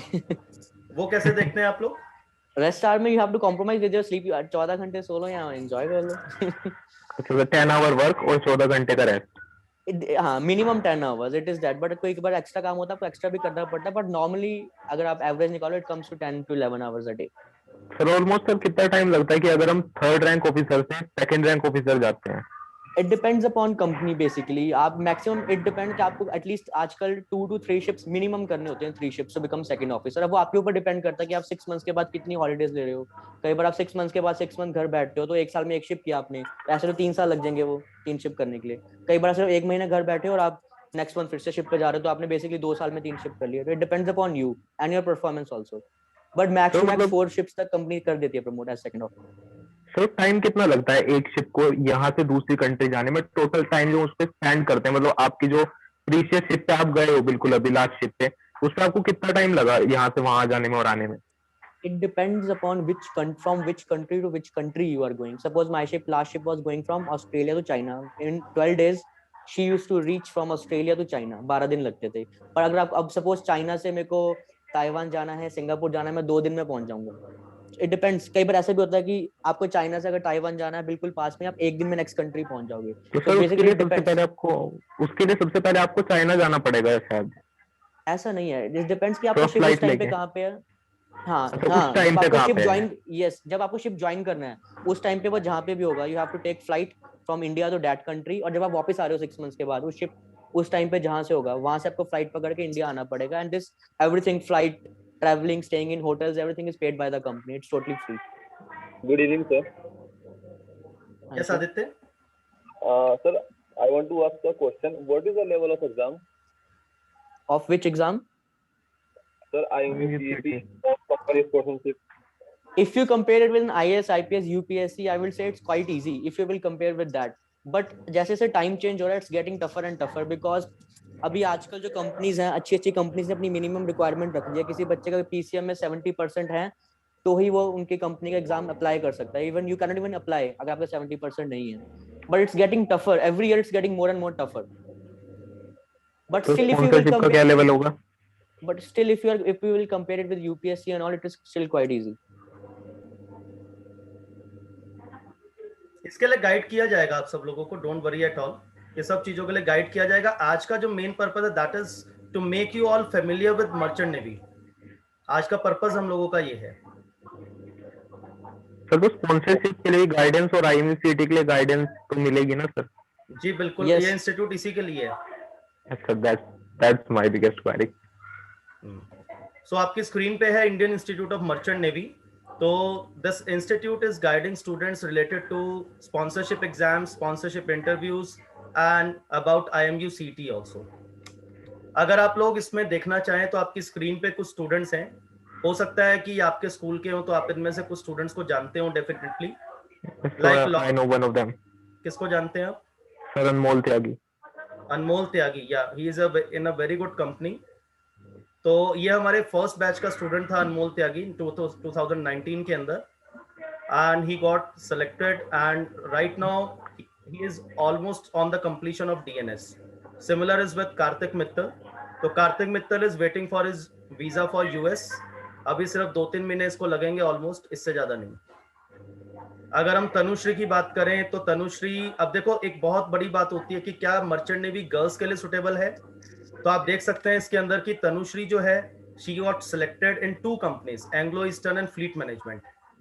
तो 2 कंपनीज में इसका हुआ था अभी सिलेक्शन लास्ट ईयर, कोविड के टाइम पे। आप ये देखिए, तो इसने कोविड के टाइम पे she got training from us. तो आप देखिए एंग्लो ईस्टर्न इसने ज्वाइन किया है अभी right now. She is doing DNS and after few days she will be on the ship. इसी तरह से रमनी गाबा गॉट सिलेक्टेड इन 2 कंपनीज। इसका एंग्लो ईस्टर्न में भी हुआ है, फ्लीट मैनेजमेंट में भी हुआ है, but he has joined fleet management. तो ये सभी स्टूडेंट्स हैं। इसी तरह अनन्य मित्तल की अगर मैं बात करूं, he is from a financially week background, ठीक है। तो इतना ज्यादा पैसा भी नहीं था, कुछ भी नहीं था, but still he managed to compete with all the circumstances and right now he is doing DNS from ARI। तो अभी ये भी नेक्स्ट ईयर जो है ये शिप पे चला जाएगा। उज्जवल बडौनी, इसके फादर जो है वो सरस्वती विहार में टीचर है, ठीक है। तो he has also got selected and he has joined fleet management. तो ये कुछ सिलेक्शंस हैं हम लोगों के जो इस इंस्टीट्यूट की ऑथेंटिसिटी को गाइड करते हैं, ठीक है। अब इसके अंदर आप देख सकते हैं इसके अंदर कि कुछ हम लोगों के पास यहाँ टेस्टिमोनियल्स हैं स्टूडेंट्स के, जो हमारे सोशल मीडिया प्लेटफॉर्म्स पे बच्चों ने दिए हैं। तो आप लोग पढ़ सकते हैं इसके अंदर Tanushree, that she has applied in 2 companies and she got selected in both of them. तो students are quite happy with the guidelines provided by Indian institute of merchant navy. और तो इसके अलावा वो ऑनलाइन जी सर जो बताइए, क्लासेस वो online होंगी या लोकल क्लासेस होंगी? अभी बताएंगे इसके बारे में।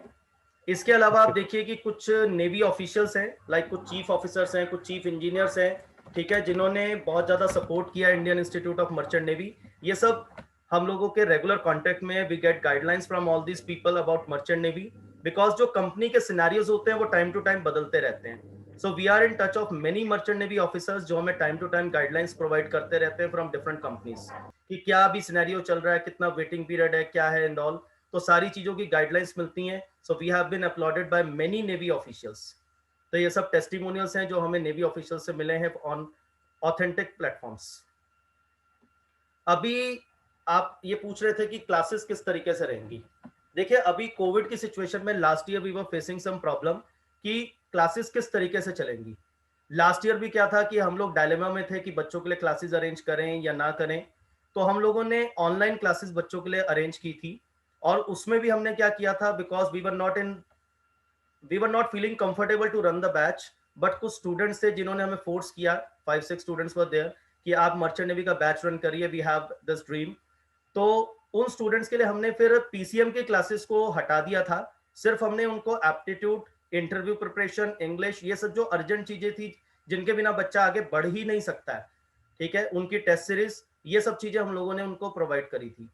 तो उसके लिए हम लोगों ने बच्चों को ऑनलाइन क्लासेस दी, और luckily we got 100% result. We are proud to say this that we got 100% result, 100% selections of all the students those who were in that batch. मतलब कोई भी स्टूडेंट ऐसा नहीं था जिसका सिलेक्शन नहीं हुआ। अगर किसी स्टूडेंट ने बीच में ड्रॉप कर दिया कि मुझे एग्जाम ही नहीं देना, वो एक अलग बात है, एक केस था हमारे पास, ठीक है, बट जितने स्टूडेंट्स ने एग्जाम्स दिए they all got selected in various companies, और 100% सिलेक्शन हम लोगों का रहा है। अब इसमें हम लोग इस बार क्या करने वाले हैं, we are going to provide you online classes. हम आपको ऑनलाइन क्लासेस प्रोवाइड करने वाले हैं, ठीक है। और इसमें भी हम लोगों ने क्या किया, जैसे अभी कंपनी के एग्जाम्स जो हैं वो डिले हो सकते हैं, आप लोगों के बोर्ड एग्जाम्स भी डिलेड हैं। तो इसमें हम क्या करेंगे कि अभी जैसे संकेत है, तो संकेत की अवेलेबिलिटी भी बहुत कम है। हम ये चाहते हैं कि संकेत के साथ आप लोगों का डायरेक्ट इंटरेक्शन हो, आप फेस टू फेस बात कर सकें। तो यहाँ पर हम लोगों ने क्या प्लान किया, this is an opportunity only for students of Saharanpur, ठीक है। बाहर के स्टूडेंट सहारनपुर अप डाउन करना अफोर्ड कर सकते हैं, तो उनके लिए फैसिलिटी मिलेगी। तो उन लोगों को हम एक ऑफलाइन इंटरव्यू सेशन प्रोवाइड करने वाले हैं, that will be almost for a week, पूरे एक 1 वीक का प्रोग्राम होगा, जिसमें Sanket will give you all the interview preparation guidelines, कि आपको इंटरव्यू देने के लिए जाना है, किन बातों का ध्यान रखना है, क्या प्रिपेयर करना है, क्या आपका आउटलुक होना चाहिए, किस तरह से आपको आंसर्स देने हैं, ताकि आप इंटरव्यू क्लियर कर सके। क्योंकि अगर आपने IMU CET क्वालिफाई कर लिया और स्पॉन्सरशिप लेटर आपके हाथ में नहीं है, तो इट हैज नो वर्थ, आप DNS कर ही नहीं सकते, फिर उसका करेंगे क्या, ठीक है। तो एक ऑफलाइन इंटरव्यू प्रिपरेशन जो कि बहुत क्रूशियल पार्ट है, हालांकि बाद में ये हमारे रिकॉर्डेड लेक्चर्स में तो मिलेगा ही मिलेगा कोर्स के अंदर, लेकिन एक फेस टू फेस जो एक बात आएगी, एक मर्चेंट नेवी ऑफिसर के सामने बैठना, he is in the uniform, you are giving the interview, personal 1-to-1 interviews. हम लोगों ने पास्ट में भी स्टूडेंट्स के लिए 1-to-1 इंटरव्यूज कंडक्ट किए हैं, ठीक है। तो directly 1-to-1 interviews, that you are sitting in the environment and you are giving your interview, ठीक है। तो एक प्रॉपर जैसे इंटरव्यू होता है, उस तरह से इंटरव्यूज आप लोगों के लिए जाएंगे in the first week of April. हम लोग इसको नियर अबाउट 2 अप्रैल से प्लान कर रहे हैं।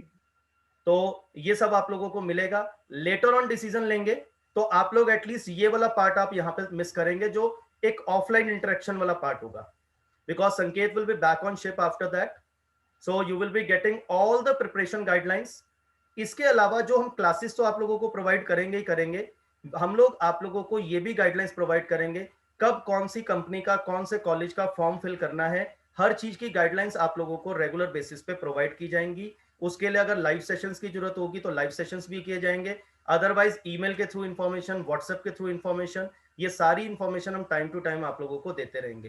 क्योंकि कोविड की वजह से बहुत सारी चीजें अनसर्टेन है, कब कौन सा फॉर्म निकलेगा, कैसे निकलेगा, उसकी ट्रैकिंग हम लोगों को करनी है। और फिर आप लोगों को मिसगाइड होने से बचाना है कि कहीं हम किसी गलत कंपनी का फॉर्म ना फिल करें। सही कंपनीज, जो टॉप 10 कंपनीज है वर्ल्ड की, सिर्फ उनके फॉर्म्स फिल करने, ताकि हम लोगों को एक अच्छा प्लेसमेंट मिल सके। ये हम लोगों का पर्पस है। And second thing, if you are enrolling yourself before 31st of March, तो हम लोग अभी आपको जो हमारी टोटल फीस रहेगी कोर्स की, जो और सिटीज के कंपैरेटिवली बिल्कुल कम है, तो उस पे भी हम आपको 50% डिस्काउंट देने जा रहे हैं, if you are enrolling yourself before 31st of March. अगर आप 31 मार्च तक अपने आप को एनरोल करते हैं तो टोटल फीस के ऊपर 50% डिस्काउंट आपको मिलेगा। अब इसका फीस स्ट्रक्चर क्या रहेगा, डिफरेंट कोर्सेज क्या क्या हैं, इसके लिए आप हमारी वेबसाइट विजिट कर सकते हैं iimn.in। इस वेबसाइट पे आप लोगों को कोर्स डिटेल्स मिल जाएंगी, 4 तरह के कोर्सेज अवेलेबल हैं वहां पर, तो आप उन कोर्सेज को एक बार देख सकते हैं। तो वो कोर्सेज आपको मिलेंगे। और बेटर है कि आप कोर्सेज में एनरोल करने से पहले, if you are interested in joining merchant navy, meet Sanket Chawla personally. पहले आप मिलें, आप बात करें, अगर आपको लगता है कि आपको मर्चेंट नेवी में करियर बनाना है, ठीक है, अपनी क्वेरीज को रिजॉल्व करें, then enrol for this batch. तब आप इन बैचेस के लिए आप अपने आप को एनरोल करें। यहाँ different type of courses are available, कि आपको पीसीएम भी चाहिए, एप्टीट्यूड भी चाहिए, और आपको इंग्लिश भी चाहिए, आपको इंटरव्यू सेशंस भी चाहिए, आप लोगों को टेस्ट सीरीज भी चाहिए। अब जैसे IMU CTA क्वालिफाई करना बहुत जरूरी है, तो उसके लिए आप लोगों को बहुत अच्छी गाइडलाइंस चाहिए। हम ये चाहते हैं कि कम से कम 10 बार आप IMU CT अपने घर पे बैठ के दें, अच्छे से प्रिपेयर करें, उसके बाद आप एक रियल IMU CT का एग्जाम दें, वो आप लोगों के लिए बहुत बेटर होगा। तो इसके लिए आप लोगों को डिफरेंट टाइप ऑफ कोर्सेज हैं। अगर कोई स्टूडेंट कहता है कि सर पीसीएम तो हम खुद कर लेंगे, आप बाकी गाइडलाइंस हमें प्रोवाइड कर दो, ठीक है, हमें एप्टीट्यूड प्रोवाइड कर दो, इंग्लिश प्रोवाइड कर दो, टेस्ट सीरीज प्रोवाइड कर दो, तो हर तरह का ऑप्शन हम लोगों के पास अवेलेबल है कोर्सेज के अंदर। यू विल गेट कोर्सेज, और आप लोगों को जो उसकी एक्चुअल फीस स्ट्रक्चर है, we will be giving you 50% discount on every course. हर कोर्स को हम लोग आपको 50% डिस्काउंट देने वाले हैं if you are joining before 31 March. इसके बाद जो एक रेगुलर फीस होगी, अगर उस पर कोई डिस्काउंट अवेलेबल होगा, लाइक अभी हमारी वेबसाइट पे 30% डिस्काउंट इस फीस में दिया जा रहा है, लेकिन जो स्टूडेंट्स 50% डिस्काउंट लेना चाहते हैं उन्हें 31 मार्च तक अपने आप को एनरोल करना पड़ेगा। 31 मार्च के बाद वो डिस्काउंट 30% होगा फीस के ऊपर, जो कि पोर्टल के ऊपर मेंशन होगा, ठीक है। तो इसके लिए आपको एक फॉर्म लेना पड़ेगा प्रोस्पेक्टस का। हम लोगों की एबीएस इंस्टीट्यूट की दोनों ब्रांचेस पे फॉर्म्स अवेलेबल हैं, बट वो फॉर्म आप तभी लें, आप संकेत से मिलने के बाद, अपने डाउट्स क्लियर करने के बाद, तभी आप वो फॉर्म्स लें, ठीक है। तो सारी गाइडलाइंस लेने के बाद then you have to proceed further. ये सेशंस तो आप लोगों को प्रोवाइड किए जाएंगे अप्रैल फर्स्ट वीक के अंदर, बिफोर 10th ऑफ अप्रैल। और जो कोर्स आप लोगों को दिया जाएगा आपकी वेबसाइट के ऊपर, वो हम आपको 15th अप्रैल को देंगे। You will be enrolled in the courses on 15th of April, और 15th अप्रैल से अपने आप को एनरोल करने के बाद आपके बोर्ड के एग्जाम्स भी हैं। अगर आप कंफर्टेबल फील करते हैं कि आप लेक्चर्स को पहले से सीखना चाहते हैं, प्रैक्टिस करना चाहते हैं, आप देख सकते हैं उन लेक्चर्स को। और अगर आप चाहते हैं बोर्ड एग्जाम के बाद आप करें और एक साथ बहुत सारे आप लेक्चर्स अटेंड करके प्रिपरेशन कर लें एक साथ, तो वो भी कर सकते हैं, क्योंकि जैसे ही आपके बोर्ड के एग्जाम खत्म होंगे, जून मिड में कंपनी के स्पॉन्सरशिप फॉर्म्स आने स्टार्ट हो जाएंगे। जून तो में तभी जी जून में, सर, नॉर्मली अप्रैल में सर आई हैव आते an question. Sir Arjun. Sponsorship का एग्जाम, स्पॉन्सरशिप एग्जाम्स पिछले सालों तक अप्रैल में होते आए हैं। अच्छा सर, और या इस जो बार जैसे सर, कोविड की वजह से we are in regular contact with different companies, तो इस बार जो एग्जाम्स होंगे वो थोड़ा सा डिलेड होंगे, बिकॉज बोर्ड एग्जाम्स इस बार डिलेड है। ओके सर, आपका फॉर्म निकलेगा नहीं, we will regularly track them, ठीक है, और वी विल गिव यू, क्योंकि किसी भी समय आ सकते हैं, समझ गए, इसीलिए हमने आपको इंटरव्यू के लिए पहले से प्रिपेयर करके रखना है, ठीक है। तो ये सेशंस तो हम आपको अभी दे देंगे इंटरव्यू प्रिपरेशन से रिलेटेड, बाकी sessions as per your comfort zone आप कर सकते हैं। और IMU CT तो फिर लेट ही होगा इस बार, क्योंकि जो हमारा नवंबर दिसंबर अटेम्प्ट है वो मार्च में हो रहा है अभी, ठीक है। मुझे चिंता IMU CT की नहीं है, मुझे कंपनी स्पॉन्सरशिप की चिंता है कि वो आपके हाथ में होनी चाहिए, वो ज्यादा जरूरी है। वही चीज मैं कह रहा था, क्योंकि स्पॉन्सरशिप लेटर है ना, तो you are in the safe zone. IMU CT तो हम निकाल लेंगे, कर लेंगे मेहनत, इतनी आराम से हो जाता है। एक स्टूडेंट ने पूछा था अभी कि इसका लेवल क्या होता है, तो जो जेईई मेंस का आप लेवल देखते हैं उससे थोड़ा इजी लेवल होता है, इसमें बहुत लेंथी क्वेश्चंस नहीं होते, बहुत ज्यादा ट्रिकी नहीं होते, वो जनरल चेक करते हैं आपका पीसीएम, ठीक है। एप्टीट्यूड स्ट्रांग होना चाहिए, इंग्लिश स्ट्रांग होनी चाहिए, ठीक है। बाकी इंटरव्यू की गाइडलाइंस तो सारी की सारी हम आपको प्रोवाइड कर ही देंगे। Sir I have a query. जी सर, इसमें कोई एज क्राइटेरिया होता है? यस, इसके लिए एज क्राइटेरिया होता है, आपकी एज 17 ईयर्स से ज्यादा और 25 ईयर्स से कम होनी चाहिए। सर दोनों में, डीएनएस में भी और उसमें कंपनी की स्पॉन्सरशिप में भी? जी, 25 ईयर्स से कम एज होनी चाहिए, 17 ईयर्स से ज्यादा होनी चाहिए। ओके हेलो जी हमाद बोलिए। Sir, I have a query. जी सर मैंने पढ़ा था सर किसी जैसे अच्छी अच्छी बड़ी बड़ी कंपनीज होती हैं सर, उनमें एज क्राइटेरिया लेस देन 20 होता है ज्वाइन करने के लिए। नहीं ऐसा नहीं, 17 to 25 होता है। संकेत आप बताएं जरा इसके बारे में कुछ।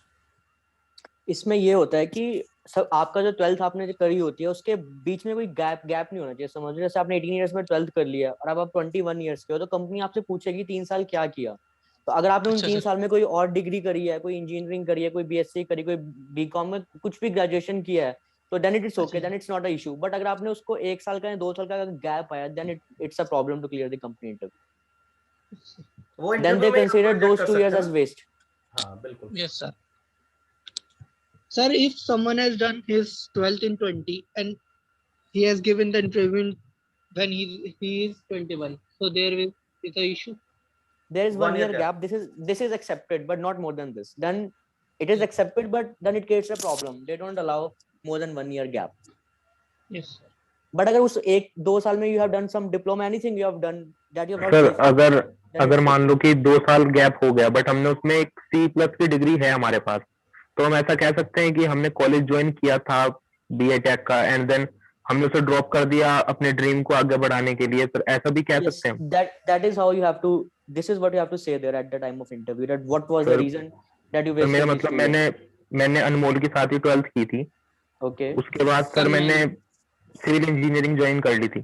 Okay. सिविल इंजीनियरिंग ज्वाइन करने के बाद सर मुझे वहाँ पे बहुत ज्यादा रिग्रेट हुआ कि मेरा नेवी का ड्रीम था एंड मार्क्स की वजह से नहीं कर पाया। तो सर मैंने इम्प्रूवमेंट भरा, उसके बाद मैंने Okay. इम्प्रूवमेंट भरने के बाद फिर दोबारा मतलब नेवी की लाइन में और फिर आपको कांटेक्ट किया, नंबर लिया और ये सब किया। C+ की डिग्री भी ली थी मैंने बीच में। तो सर ये एक रीजन है, अप्रोप्रिएट रीजन होगा ये?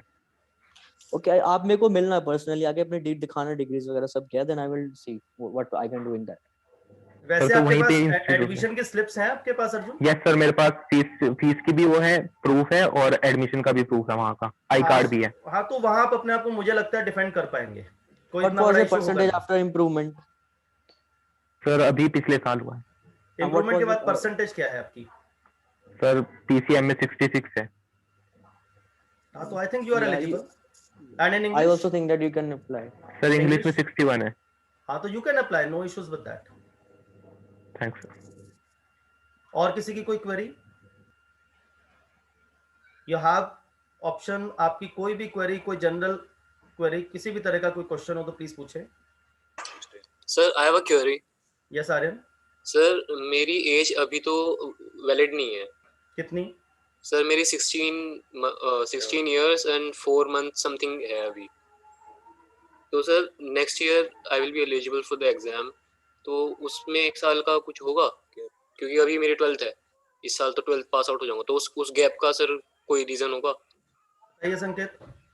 इसका कोई इशू नहीं है। आप जब दिस दिसंबर में what will be your age in this coming December? 17 नहीं होनी ऑल सर जनवरी 16 ही हो गया। In this coming December also you will be 16, but 1 year gap is okay, that is. But in your case this is a special case. In your case if there is a 2 years gap, no, that will also be accepted because you can tell them that you, because of your age was less, that is the reason you couldn't join. Okay sir. आप उसके लिए ना preparation कर सकते हैं, अगर आप चाहें तो IMU-CT की अभी से प्रिपरेशन कर सकते हैं, so that you may get in touch with aptitude part और इंग्लिश पार्ट और how to clear interviews and everything. तो आप प्रिपरेशन कर सकते हैं अगर आप चाहें तो। यस वो अभी भी कर सकते हैं और लेटर ऑन बाद में भी कर सकते हैं आर्यन। जी sir, thank you sir. Just anyone else if you want to ask anything? Yes Yash. Sir वो आईसाइट के लिए पूछना था, क्या कितना मतलब आपको कवर होनी चाहिए? आईसाइट? संकेत आईसाइट का पॉइंट क्लियर करें। Eyesight should be 6/6, but अगर किसी को स्पेक्स भी लगे हैं, it doesn't matter. आपको अगर आपने कंपनी का स्पॉन्सरशिप इंटरव्यू क्लियर कर लिया है और आपने IMU-CET क्लियर कर लिया है, then you can join Merchant Navy after doing your laser. हमारे 2 स्टूडेंट्स हैं ऑलरेडी, जैसे कार्तिक मित्तल और आई थिंक अनन्या, दोनों को स्पेक्स थे, इन्होंने लेजर करवाया, then they have joined merchant navy.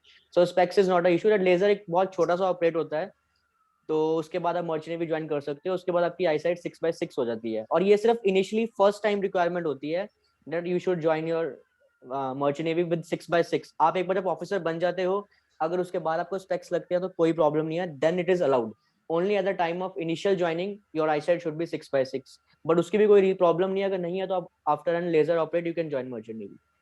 और ये सब कुछ आपको पहले नहीं करवाना है, कंपनी का स्पॉन्सरशिप जब आपका क्लियर हो जाएगा, IMA CET जब आपका सब कुछ क्लियर हो जाएगा, ये लास्ट स्टेप रहेगा to go for an laser operate. So sir मतलब पेपर के बाद करा सकते हैं हम बेसिक? यस, इंटरव्यू यू के विल भी गेट द बाद। टाइम। यश, इंटरव्यू के भी बाद। Okay sir. अभी जो कार्तिक मित्तल है जानते हैं आप यश? Yes sir. कार्तिक का चश्मे का नंबर पता आपको कितना? 5 से ज्यादा था। हाँ जी सर, उनका बहुत ज्यादा नंबर था भैया का। हाँ, तो he is in merchant navy right now. Probably after 3-4 months अगर आप उनसे पूछेंगे where are you right now, तो he might be in US। Yes sir. हाँ, तो you can have a LASIK operation later on. Okay sir. Yes. Anyone else want to ask anything? So I think we should wind up our session now. So अगर किसी की कोई भी personal queries हैं, you can have a contact number which is on your screen. आप इस contact number का एक स्क्रीनशॉट ले लें, तो आप लोग कांटेक्ट कर सकते हैं। इस नंबर पे आपका डायरेक्ट कांटेक्ट जो होगा मिस्टर संकेत चावला से होगा, ठीक है? तो कोई भी query related to merchant navy अगर आपकी है तो you can just contact him, ठीक है? Take the time and meet him personally and solve all your queries.